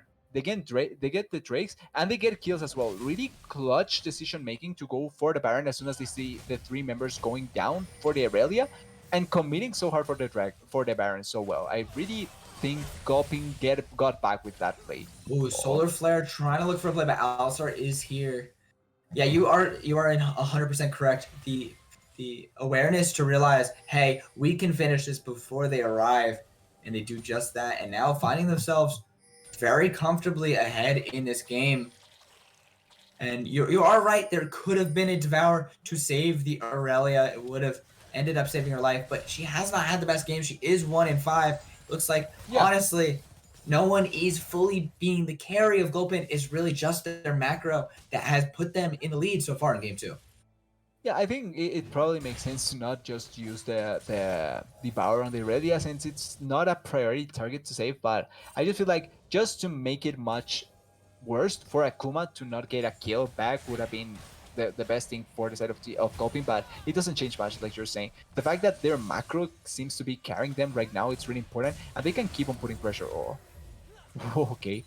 That is how nice it is to have that Aurelia W with the changes can just tank so much magic damage. And now, forcing the TP out of Tahm Kench, it will be Klein backing and walking, so that is a TP advantage. They're trying to force this, but they have so much wave clear. They're just trying to make this cannon do it for it. And now Holy Spartan able to tank, make sure that they cannot hit the cannon. Ezreal having to ult to try and get rid of it, but the tower is falling down, and actually... Oh, that's a big engage. That's a massive engage. But shutdown going over to the set. And just when we were counting them out, double kill going over to Klein. That could be the jungler as well. Can Sejuani escape? He has the flash available. Blastcone is there. Can they chase it? They very well should be able to. No. And as the damage coming out, Fednez finding himself the kill. And Akuma, they're not out of it yet. Yeah, it's Gulping Gamers committing way too hard to get the turret. They didn't even get the turret and begin posturing out in a place where it's so bad. The Ashe doesn't have an escape because she doesn't have a flash, so it's just a walk. The Alistar just needs to walk forward and he gets the stun down on the Ashe. It's really bad in that regard. And then nobody, when they know that the Ashe is there, they can no answer in any way. They just give up the fight and try and survive as long as they can, but really nice capitalization by Akuma, and even though it's 7-15 in kills in favor for Akuma, it's the gold lead is still in favor of Gulpin Gamers, and this game is really way closer than I thought it would have been at this point of the game, honestly. Yeah, and it's honestly, TDS is a little bit of deja vu because just like 5 or 6 minutes ago, the goal lead was exactly like this. It was even to a T, and now after so much back and forth, after a Baron and a Drake is taken, still just where we started, exactly dead even.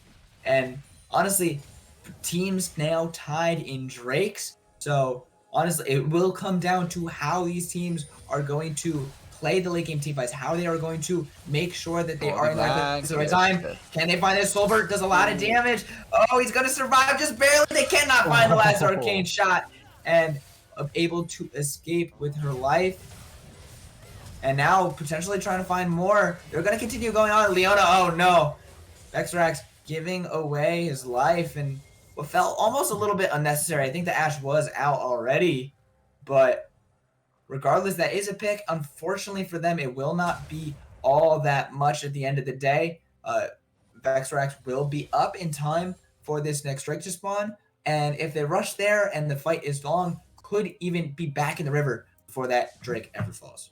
Yeah, luckily for Akuma, they do get the heal and the flash from the Leona, so it's still valuable. They do get that. Oh, Holy Spartan. He doesn't get hit. He is strutting with confidence. That frog knows exactly where he's going. And trying to force LeBlanc out of the river. They're potentially looking for a Solbert. Has spotted them, and now a lot of damage onto the jungler. That's who you want to deal damage to, and they have also spotted the LeBlanc. This flank is not there. And if this Drake does not get spotted, that's the Asher. That's going to be coming out. Now they are trying to just disengage out. Alistar using the headbutt just to push them back.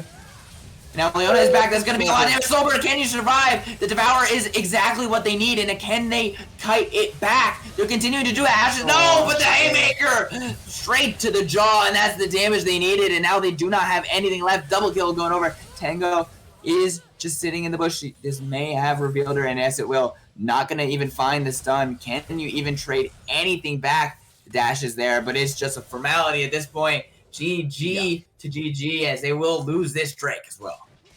Yeah, they lose the fight, they lose the Drake, and I gotta be honest, Tango has not convinced me at all with this Irelia play. Same with the Ashe. The Ashe has not been really impactful. Soulbird has been misplaying a lot of these fights, and in comparison, AKM Fedness with his Xinjiao play has been so clean. He got the stun there on top of the Ashe and was able to use the ultimate to deny so much from the damage from the Ashe as well. So it's really well played by him, and even though he's playing against 4 melees, it doesn't seem like he's taking that much damage either. He's been playing really well. Same with the LeBlanc from Hayden, and Klein, even when he was so far behind, his Haymaker this fight was so crucial. Overall, really well played by AKM, and Gulpin gamers, I'm beginning to lose a lot of faith in how they are fighting this. Yeah, and honestly, I think it comes down to how much damage their team composition has.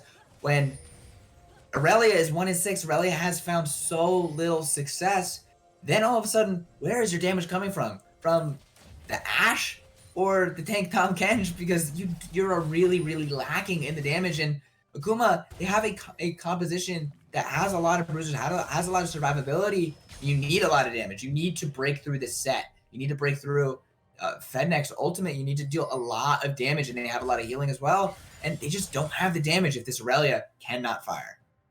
Irelia is kind of the pivotal point, like you're saying, in the damage department. I also think that Ashe, this particular build by Ashe, not going for the shield bow into the Wit's End and the Ginsos, was such a bad idea. Because you don't need the Kraken Slayer this game, in reality. As long as you survive long enough, you will get the damage down with the Ashe. But because she went for the more damage build, Hayden. Oh, trying to look for something, cannot find the stun, but finds the Vanguard's Edge regardless, and that's a lot of damage. Oh, again, not picking correct, and now the dash away, 2 ultimates lost. Finally, 1,000 gold in the pocket of Ashe, but they will lose a turret for their endeavor. And a pick secured, but how much do they lose?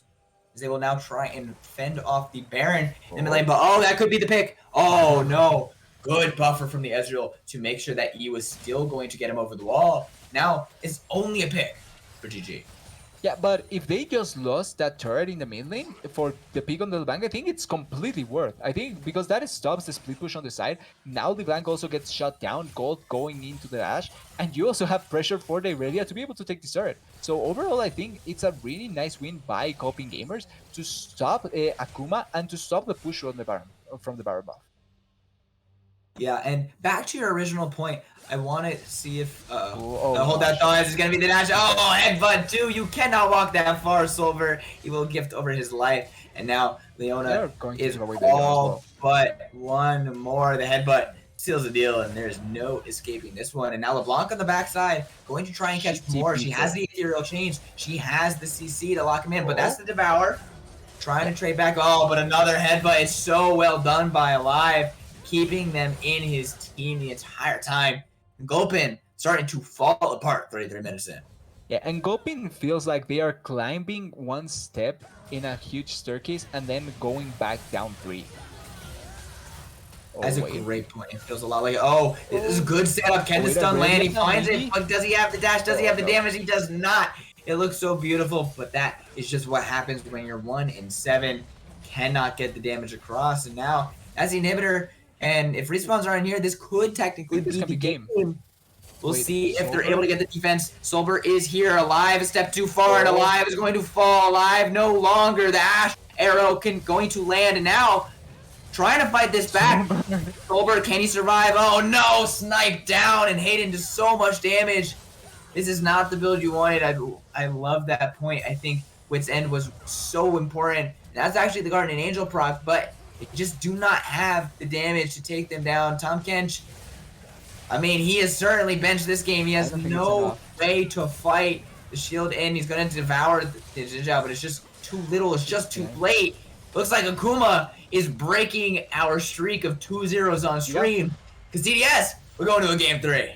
Yeah, it finally happened. It had to happen once, and it finally happened with that series that we thought was going to be between two really good teams. Oh Obviously, yeah. after the first game, we were favoring way too hard the side of Gulpin Gamers because they did play really well. But Akuma, and not in the second game, but mainly after the pause in the second game, Yeah. came back firing really strong. Who knows what happened during that pause, but it it helped them in such a good manner, and they came back firing super hard, played really well. And Gopin gamers need to come back to what they did on the first game because, first of all, I'm gonna say it, the Ash pick, both these games, has been so underwhelming. It hasn't helped at all from either of these teams. It hasn't done much with the Ash arrows, and I feel like just going for a hyper carry, AD carry would have been better. Like I think Jinx would have been so good in this game as well. Just having the hyper carry thread, as well as having someone apart from the Irelia to be able to carry the fights, because if not, it was just going to fall flat. On the Akuma side, I think just repeat this formula. Have an aggressive jungler, a really aggressive mid laner as well, and the top lane. If you can neutralize it as hard as you can, then you're doing really well at that point. As an Ash connoisseur myself, I was really disappointed with the build. I think the shield bow is really good, but also Wit's End comparatively to going into a Runon's third immediately, or and getting an extra crit item as your second item is very comparable in damage output, and Wit's End blows out of the water when you're looking at defensive stats. And honestly, when you're getting popped like that, that's what you need. You need those defensive Yeah. stats, especially when this LeBlanc is so fed. LeBlanc played so well in this game, and honestly, so much was left to be desired in his Ash pick. I think both teams should leave it off the pick or bans. Yeah, I think just trying to go for something else would be much more ideal. Although I do like the one thing that I do like and I want to feel happy about is that we do have a series. It's much more Oh yeah. competitive and much more closer than it was on the first game. So anyone can actually take it. I don't know who to favor. I don't know who will win.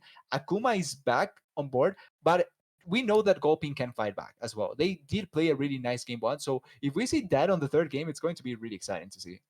Absolutely. It's all down to this. Stay tuned. We're going to take a quick break before we head into draft for game 3. Don't go anywhere. Them to be able to win the game through. Yeah, obviously, I would like to see them on the Tristana. I think the Tristana looked very good, although obviously it was gifted an early game lead. Yeah. So obviously, it's so much easier to look good when you happen to back 4 minutes in 3-0. But this is the champion you wanted to see game 2. This is the Jinx, and honestly, I'm very excited to see this. Yeah, I think Jinx pairs well with a champion that can peel her really well and someone that can create chaos. So Xinjiao creates a lot of chaos and can facilitate stopping champions from going into her. And the Braum will stop the oncoming damage in front. So the main threat now it's going to be the Diana for Jinx. But if the Diana isn't able to get on top of the Jinx or instantaneously just kill her, the Jinx will get so much value because here rockets are going to hit so much champions, and the Diana will just naturally go in. Same with the Nautilus. So as long as you are able to survive long enough with the Jinx, you're going to get so much value out of her. And based on the previous 2 games, you're not going to get that much pressure on bottom lane either. So the Jinx has a lot of space and time to be able to climb back based on the previous 2 games as well. So looking at the bans, I'm a little bit surprised. Obviously, the LeBlanc in the set being off the table very often in the past, and LeBlanc doing so well last game makes sense. Yeah. On the other side, I'm not sure if I would have banned the Aurelia considering its performance last game, but obviously, they felt maybe it necessary, maybe just to get rid of the comfortable champions and see if maybe they can test the champion pool of this mid laner. And now we'll be actually locking in the Lucian. That's going to be Lucian mid. On the PBE, there's a load of changes to this champion, but yet to hit live, he's still very much potent in the mid lane. Yeah, the PBE pretty much says he's going to go to a AD carry position once again. Right now, he's a mid laner. He is going to stay in the mid lane, and I like the idea of putting the Lucian with a Diana because the Lucian wins a lot of lanes. He gets a lot of priority, and facilitating the time for the Diana it's going to be ideal for your team. And it's a Bolivar top lane. It's surprising to say the least. I haven't seen him that much recently going into the top lane, but against the Urn, I think it kind of makes sense because Bolivar does win that much about. And if you are good enough, you can even get kills there. So obviously being able to get that setup and get the damage down on the Ornn, it's going to be a deal. And if you can put the Ornn behind, you stun the possibility of getting the Ornn items and getting the value for the Jinx, for the Rise, which will scale a lot now. But this game from Gulpin Gamers, even though they have two really good scaling champions in the Jinx and the Rise, and even the Ornn as well, three scaling champions, it feels a little volatile because if they lose really early on a lead or they give away a lead for AKM, it just feels like AKM's composition can just snowball way out of control. Honestly, it feels to me like Xin is sort of out of flavor. He very much doesn't. He doesn't have anyone to tag team like they had in the previous game, like Akuma, had in the previous game, where you can have that mid jungle 2v2 strength, and you're pairing him with a bunch of late game scaling champions. It's going to feel very weird for the jungler, but if they can survive, if they don't get snowballed on, I think once you hit 5-6 items, it's very hard to beat a Jinx. It's very hard to beat a Rise. Very hard to beat Ornaments on top of both those champions. So honestly, Gulpin really, really changing what they have set as the expectation in the first two games. Yeah, I think maybe we were spoiled after the first game, and we just thought that they could pull off anything. So the second game obviously kind of changes our mind in that. I do think that the Xin Zhao can work here with the Rise. It's just like you're saying, it feels like one mistake can just put everything bad for the side of Gulpin Gamers. It can just make everything go to worst. So I hope that it doesn't happen. But the side of a game just feels like even if they vote once, they have a lot more leeway to pull it up. At least in the first 25 to 30 minutes, they have a lot more leeway and a lot more ability to push things up. GG after the 30-minute mark, I think they're going to be so strong and so much better in fights that they should win the game through that as well. Pretty much how they set themselves up in the previous two games with teamfight compositions to win the game, but this kind of feels like the latest teamfight composition that they have drafted yet. Yeah, honestly, this is changing a lot of our expectations, and I'm really, really excited. Remember, this is the fight for first in the streamer group. We are going to head to a quick break before we head on to the Rift for game 3, but you don't want to miss it.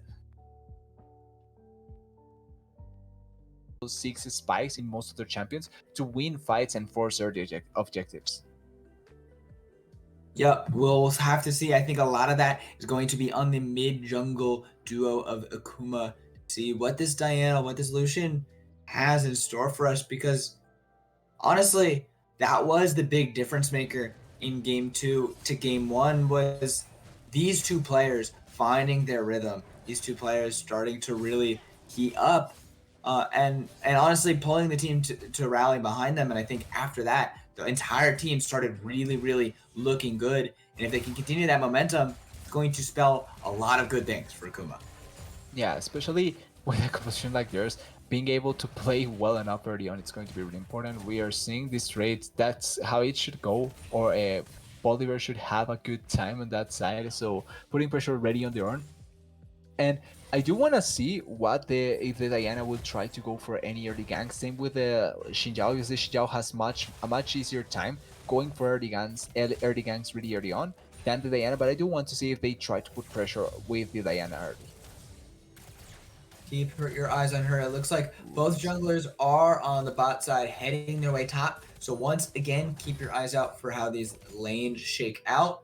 With Volibear having his wave shoved in so early, it unfortunately will be bouncing in his direction, but we'll see if he can hold that off to give Diana the opportunity to get that scuttle before that wave crashes. Yeah, and I do want to point out something out, the difference in pathings from the junglers. Xin Zhao, Diana made a full clear of the bottom side, and she's going to go for a full clear of the top side as well. In comparison, Xin Zhao just went 3 camps and now he's going towards top side, but because of the push, Bolivar was able to put a ward on that tri-bush and stop any attempt from the Xin Zhao to be able to get something. Oh, the hook.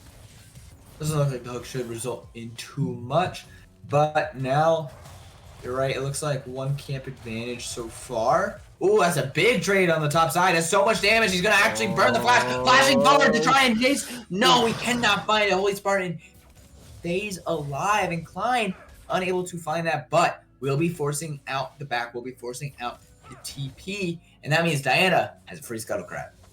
It's a good situation still for the Bolivar. You never want to blow your flash if you cannot get the kill. Then it's not that good. But at least you were able to blow the flash, and like you're saying, having the pressure on top side means that you get the Scuttle Crab. Now the end is coming up. They're maybe going to try and set up a gank This here. this can be so Ooh. devastating if it works No because flash that instead. TP was just burned. Now Holy Spartan, he does not have his jungler either. He's gonna get the knockup. Can they get the damage across? It's gonna be so much. First blood over to Fitness on the Diana, and it's devastating for the Orange. Yeah, and I really don't understand why Holy Spartan didn't try to put a ward down after TPing. Like the wave was already just so huge that you have enough time to be able to put it out, to put a ward down and try and control vision, but now that you're saying the situation is so bad for the top side. Bolivar is so far ahead, Diana got an early kill, and the Xinjiao, because of the attempt to try and go early for a kill on the top side or a gank on the top side, fell so far behind in terms of farming, and he's so far behind the Diana right now, in both pace and CS. That will only continue to get worse because he has to sort of constantly be pushing. But hold that thought. The hook does land, but it shouldn't result in too much. Xinjiao is on the bottom side here. Actually did not. Oh, there he's finally going to be starting the Raptor camp. That's so close to being the damage necessary. And Xinjiao's here. I wonder if he's going to fish for when it becomes lightning. But looks like everyone except for these top laners focus on the bot side, focus on getting this priority because it is an Infernal Soul, or I'm sorry, an Infernal Drake early on the map. Yeah, now whoa! Flash forward straight into the root, and now Fednez trying to get the damage across, but the jungler is here. Xinjiao is here. The flash is there. Can they finish off Soulbert? That damage is there. Now alive, not alive for much longer, but it may actually be the opposite support who falls first. It will both fall. Now it's actually a TP coming out. There's so much damage. Double kill going over to Diana. Oh, it's not. It is stopped. But yeah, it may have actually given his life for that. Oh, it's devastation. Diana with the triple kill, and the top laner giving his life to stop the TP. And right away, Akuma 5-1, only 5 minutes in.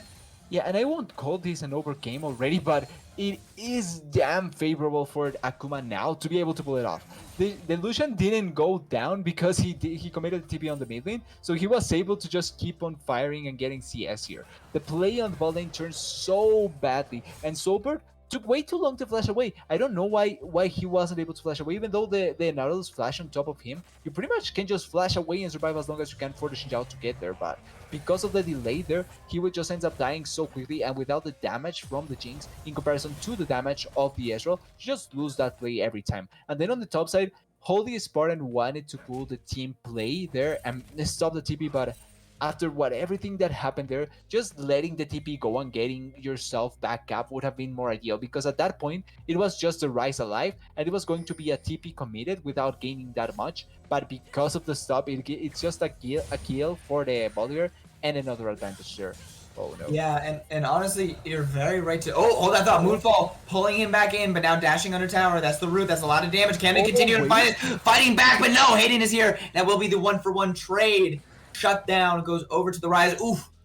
Alive with that hook, almost making it count. But now trading some damage back in the mid lane. They were trading very heavily. Hayden taking decently low. It's actually Braum rotating up late, but should not result in anything more. I think the big importance about Orange sacrificing the top side is that the play was really honestly pretty much over. Yeah. And if that happened early, if the TP was the difference maker, then I respect that sacrifice so much more, right? But it doesn't really make that much of a difference, so you lose so much personally and then end up getting nothing out of it. But I do have to point out, CS doesn't exactly tell the same story. But maybe the damage does. Is holy, Klein is putting on a clinic. The knockup, trying to trade some damage back. I think you won this. He does have an ultimate doing a lot of damage. Uh-oh, this is gonna be the. Oh no! Stormbringer does not turn off the tower. It's not far enough. Not forgetting about that flash coming back off cooldown. But other than the damage, other than the obvious control the Bolivar has, I have to give a lot of credit to Holy Spartan to keeping this CS very, very close. Yeah, at least in that department, he's staying pretty close. I think if he respected much more what the Bolivar can do, he wouldn't have been in the situation that he has been previously. But at least he's not super far behind, and that because at least if he gets his items and his experience, he's going to be in an okay spot as long as you can give the Orn items for the Jinx and the Rise, and as long as you can survive long enough, it's going to be good enough. But I'm not completely sure right now how I feel with the Orn. I do think that Tango on the Rise right now, it's really good. He's in a comfortable spot. He's Oh, that is the anchor toss straight in the moonfall. Beautifully done. They lined him up for the Ezreal double kill, going over to Fednez. That's 6-1-1. This Diana is a beast.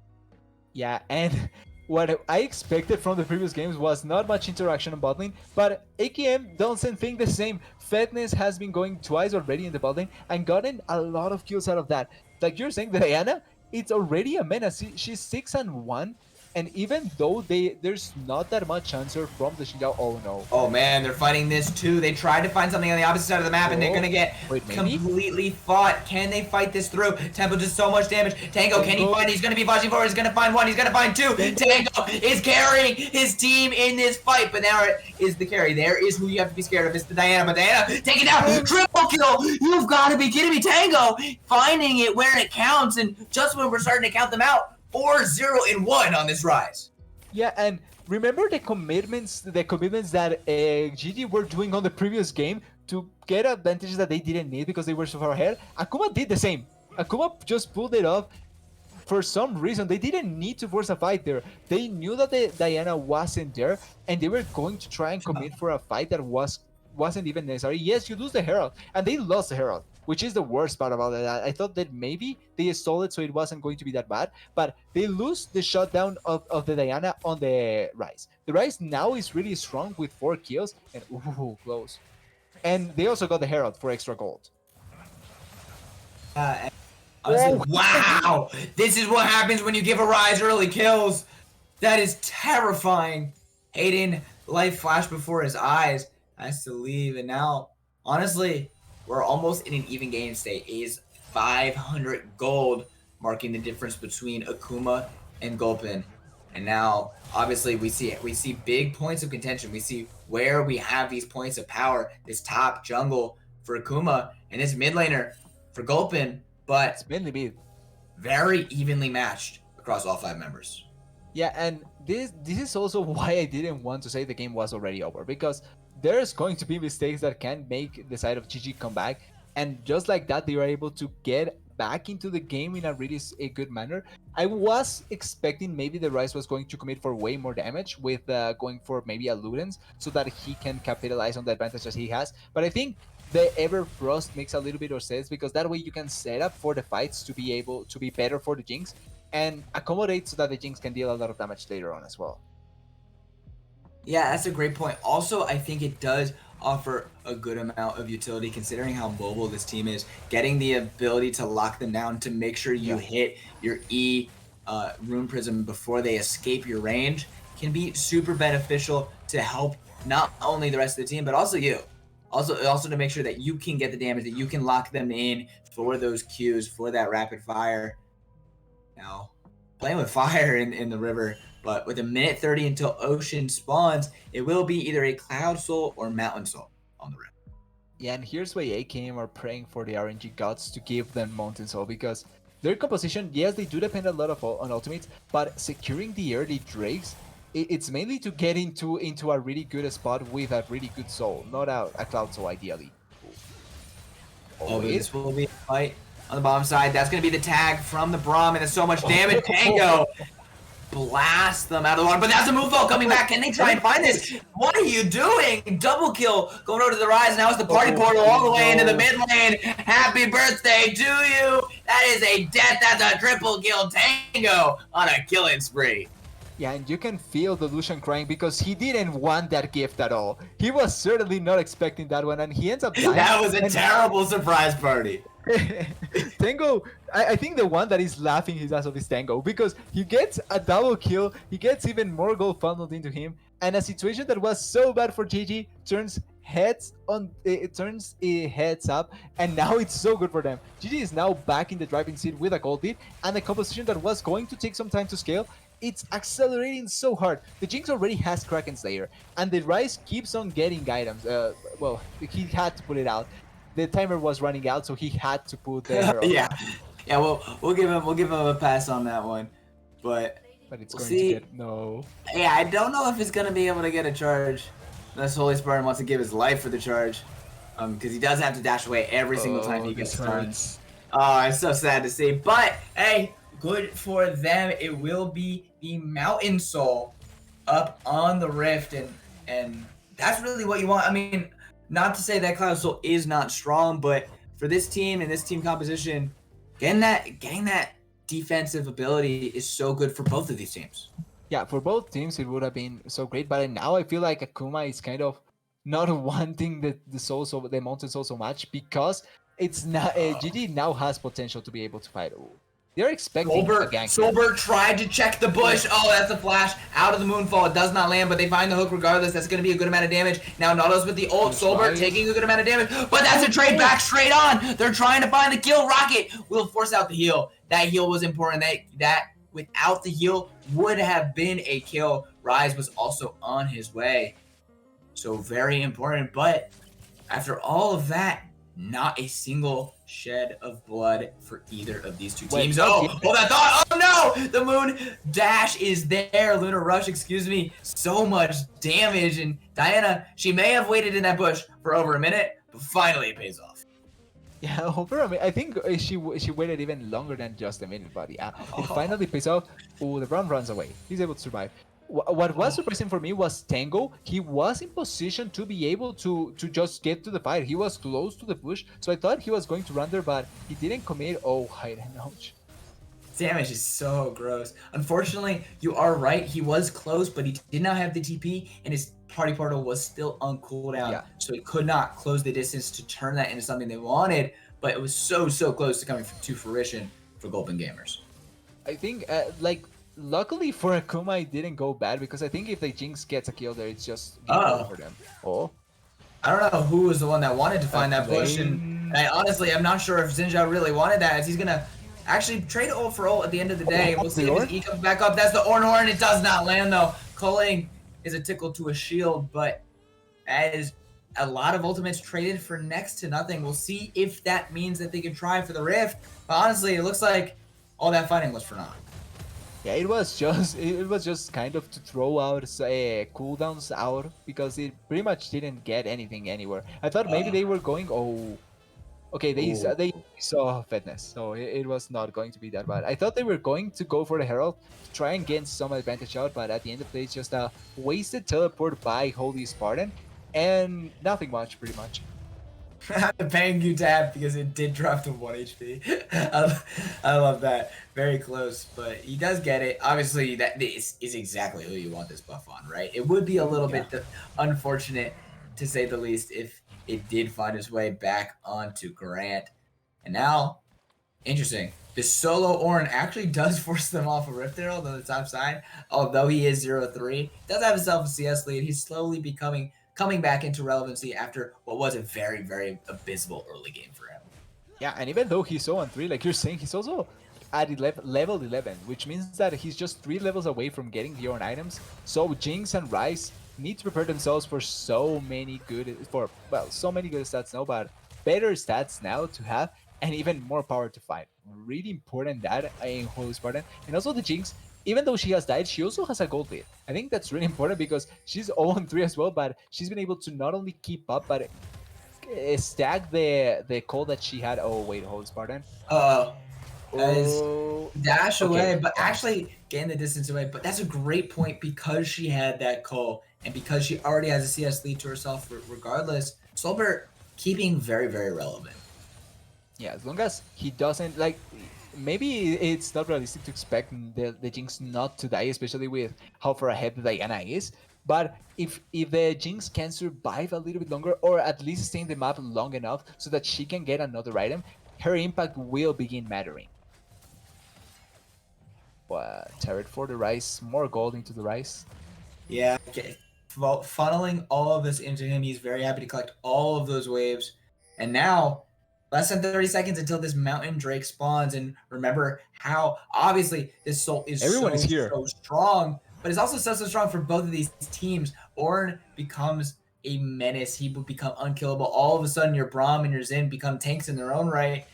It would become devastating for Akuma. And honestly, the same on the opposite side. So this is going to be a fight. The TP already being committed from the Volibear on the Klein. This is set up to be a 5v5 for Drake number 3. And already it is Gulpin gamers who have started it up. And now Diana with the flank. she's trying to get there in time, but the fight might happen before that starts. Now Nautilus trying to find his way onto Tango, but Tango with the early stopwatch to keep alive, and that's a shutdown. He survived, and his team could not get to the moon ult. Can it get enough? No, it dash just gets nothing. Holy Spartan barely gets sniped. The party portal not gonna land and dash over the wall, but that is the Drake. That's exactly what they wanted, and they got one extra kill as they did it. Yeah, and we saw Fedness on the Diana trying to get the flank angle, but like you're saying, the fight started way before Diana was ever a matter, and they won that fight so handily before Diana was ever important. Even though she tries to go in, the Moonful doesn't achieve anything after everything that transpired, and they get another kill on the Diana and the Dragon. So super positive. Oh wait, GG. Oh, Sober, what are you doing? This is such disrespectful to Flash. Oh, he barely misses it. The Mystic shot does not land true, and Solberg gets to live with his life. There's no two-shot barrage to even match it. And barely by the skin of his teeth, he gets away. Yeah, Solberg didn't have to pay for his sins, luckily, but that was, like you're saying, really disrespectful. He shouldn't have been in that situation, especially with the amount of health that the Jinx had, and he survived by the skin of his teeth. So it's really lucky, but overall, it's still a win for GG. Like we were saying, they get the Drake, they get the kills, they get a lot of gold influx for the Ryze and the Jinx and the Ornn as well. And we're closer and closer to being in the point of no return for AKM. It's going to get harder and harder for them with a Jinx, with a Ryze that is so far ahead, and with an Ornn that will become so tanky. And slowly, that becomes more of a reality. Tango, as soon as he gets into range to hit an EQ combo, everyone has to be scared, and obviously Hayden has no mana, so I would love to see if Lucian's gonna back, but it looks like he's not even able to. He wants to catch this wave, so Ryze is gonna have a lot of pressure down here. As soon as he oversteps, Tango, he has flash. Honestly, if Tango has the right flash combo, could just get it done all by himself, but it's just all the more testament to how strong this mid laner has honestly solo carried his team back into relevance.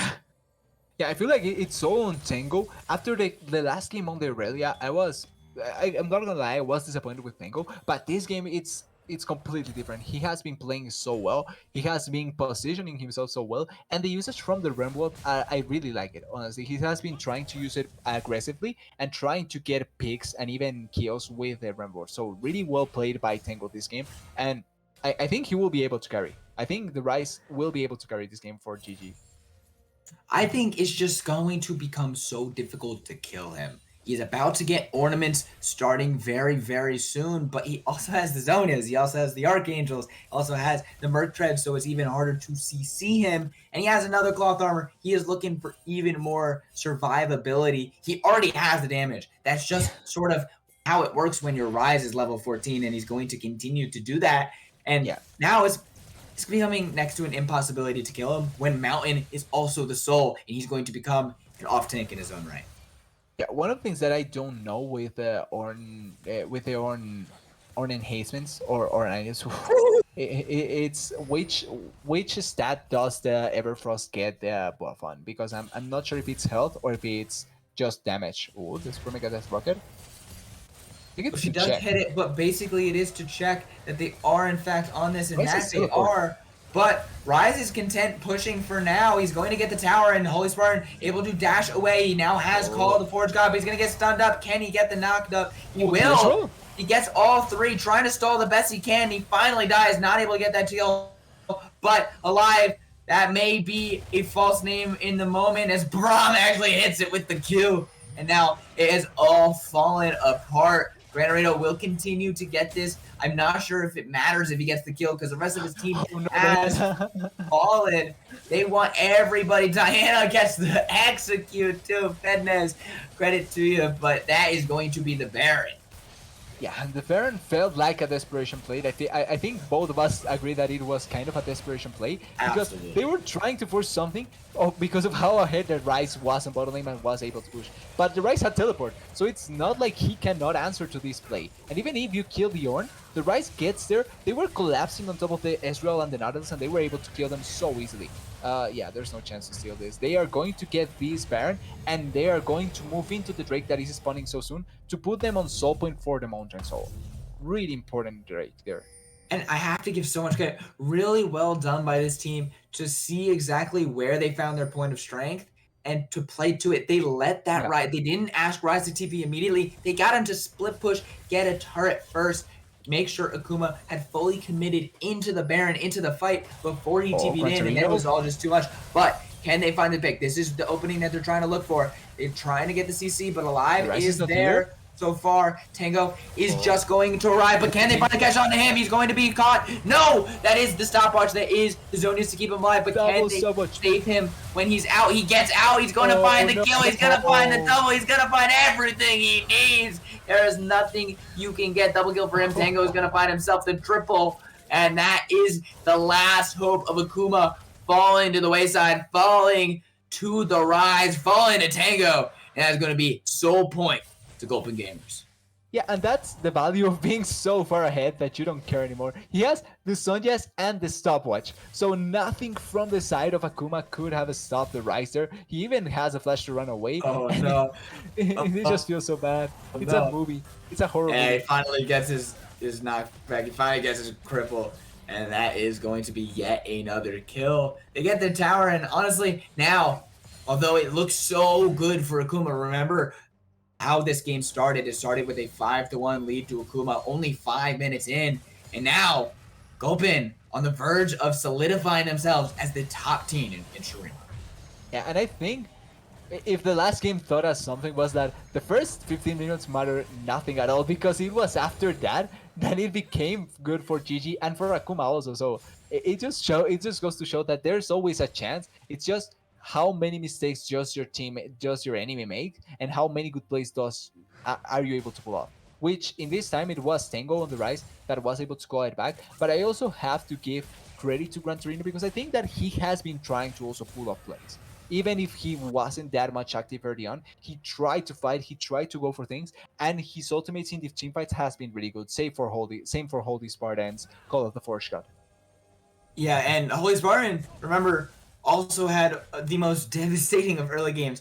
Got TP back to lane early and immediately died. Walked back to lane and within 2 waves sacrificed himself under his turret to try and help his team. His early game was abysmal. It hurt to watch.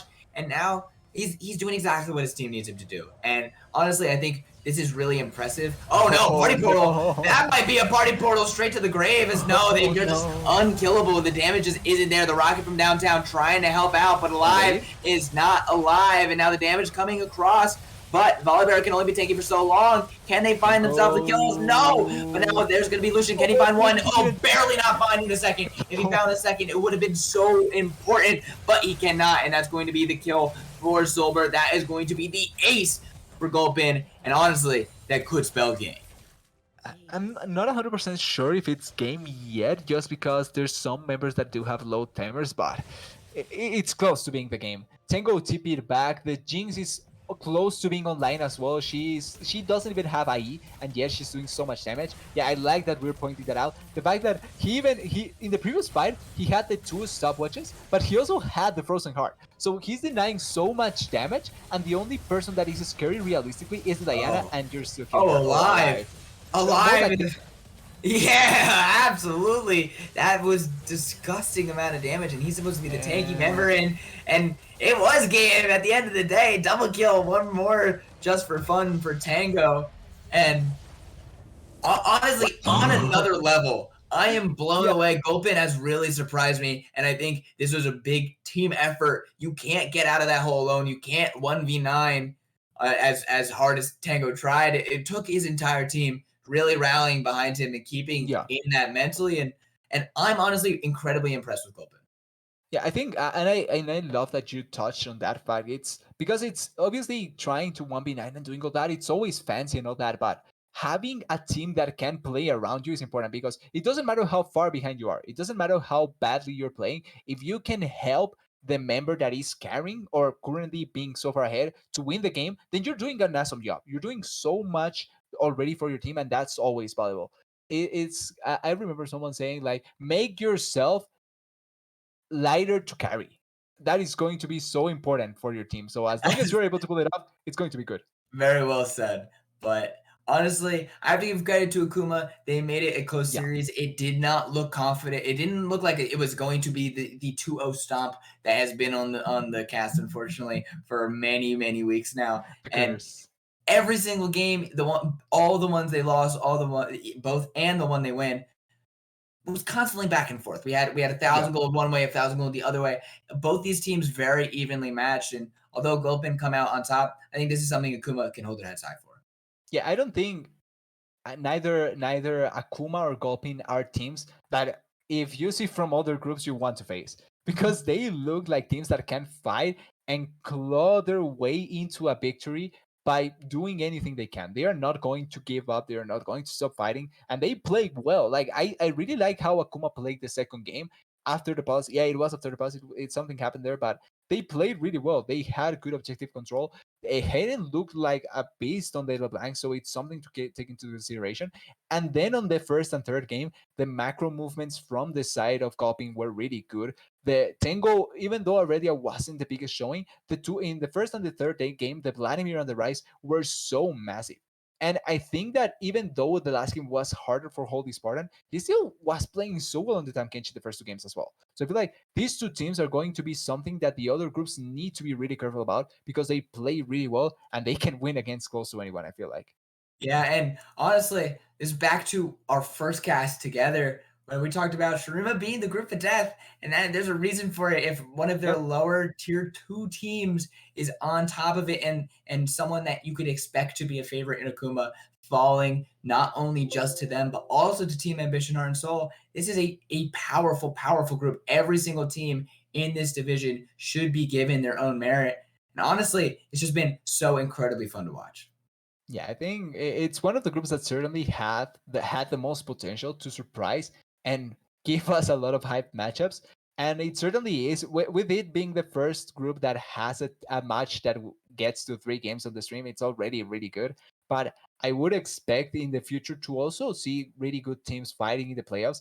And I wouldn't even be surprised if one of the teams that is in the finals is from this group. They play really well and they adapt really well, honestly. Yeah, I wouldn't be surprised either. Now, thank you guys so much for watching. I just want to remind all of you we will be back around 11, so not too long after all of these games are done for the playoff draw show. So stay tuned. That will be coming up very, very shortly. But that's going to be it for me and TDS on the desk. Thank you guys so much for watching. It's been an absolute blast. Stay tuned.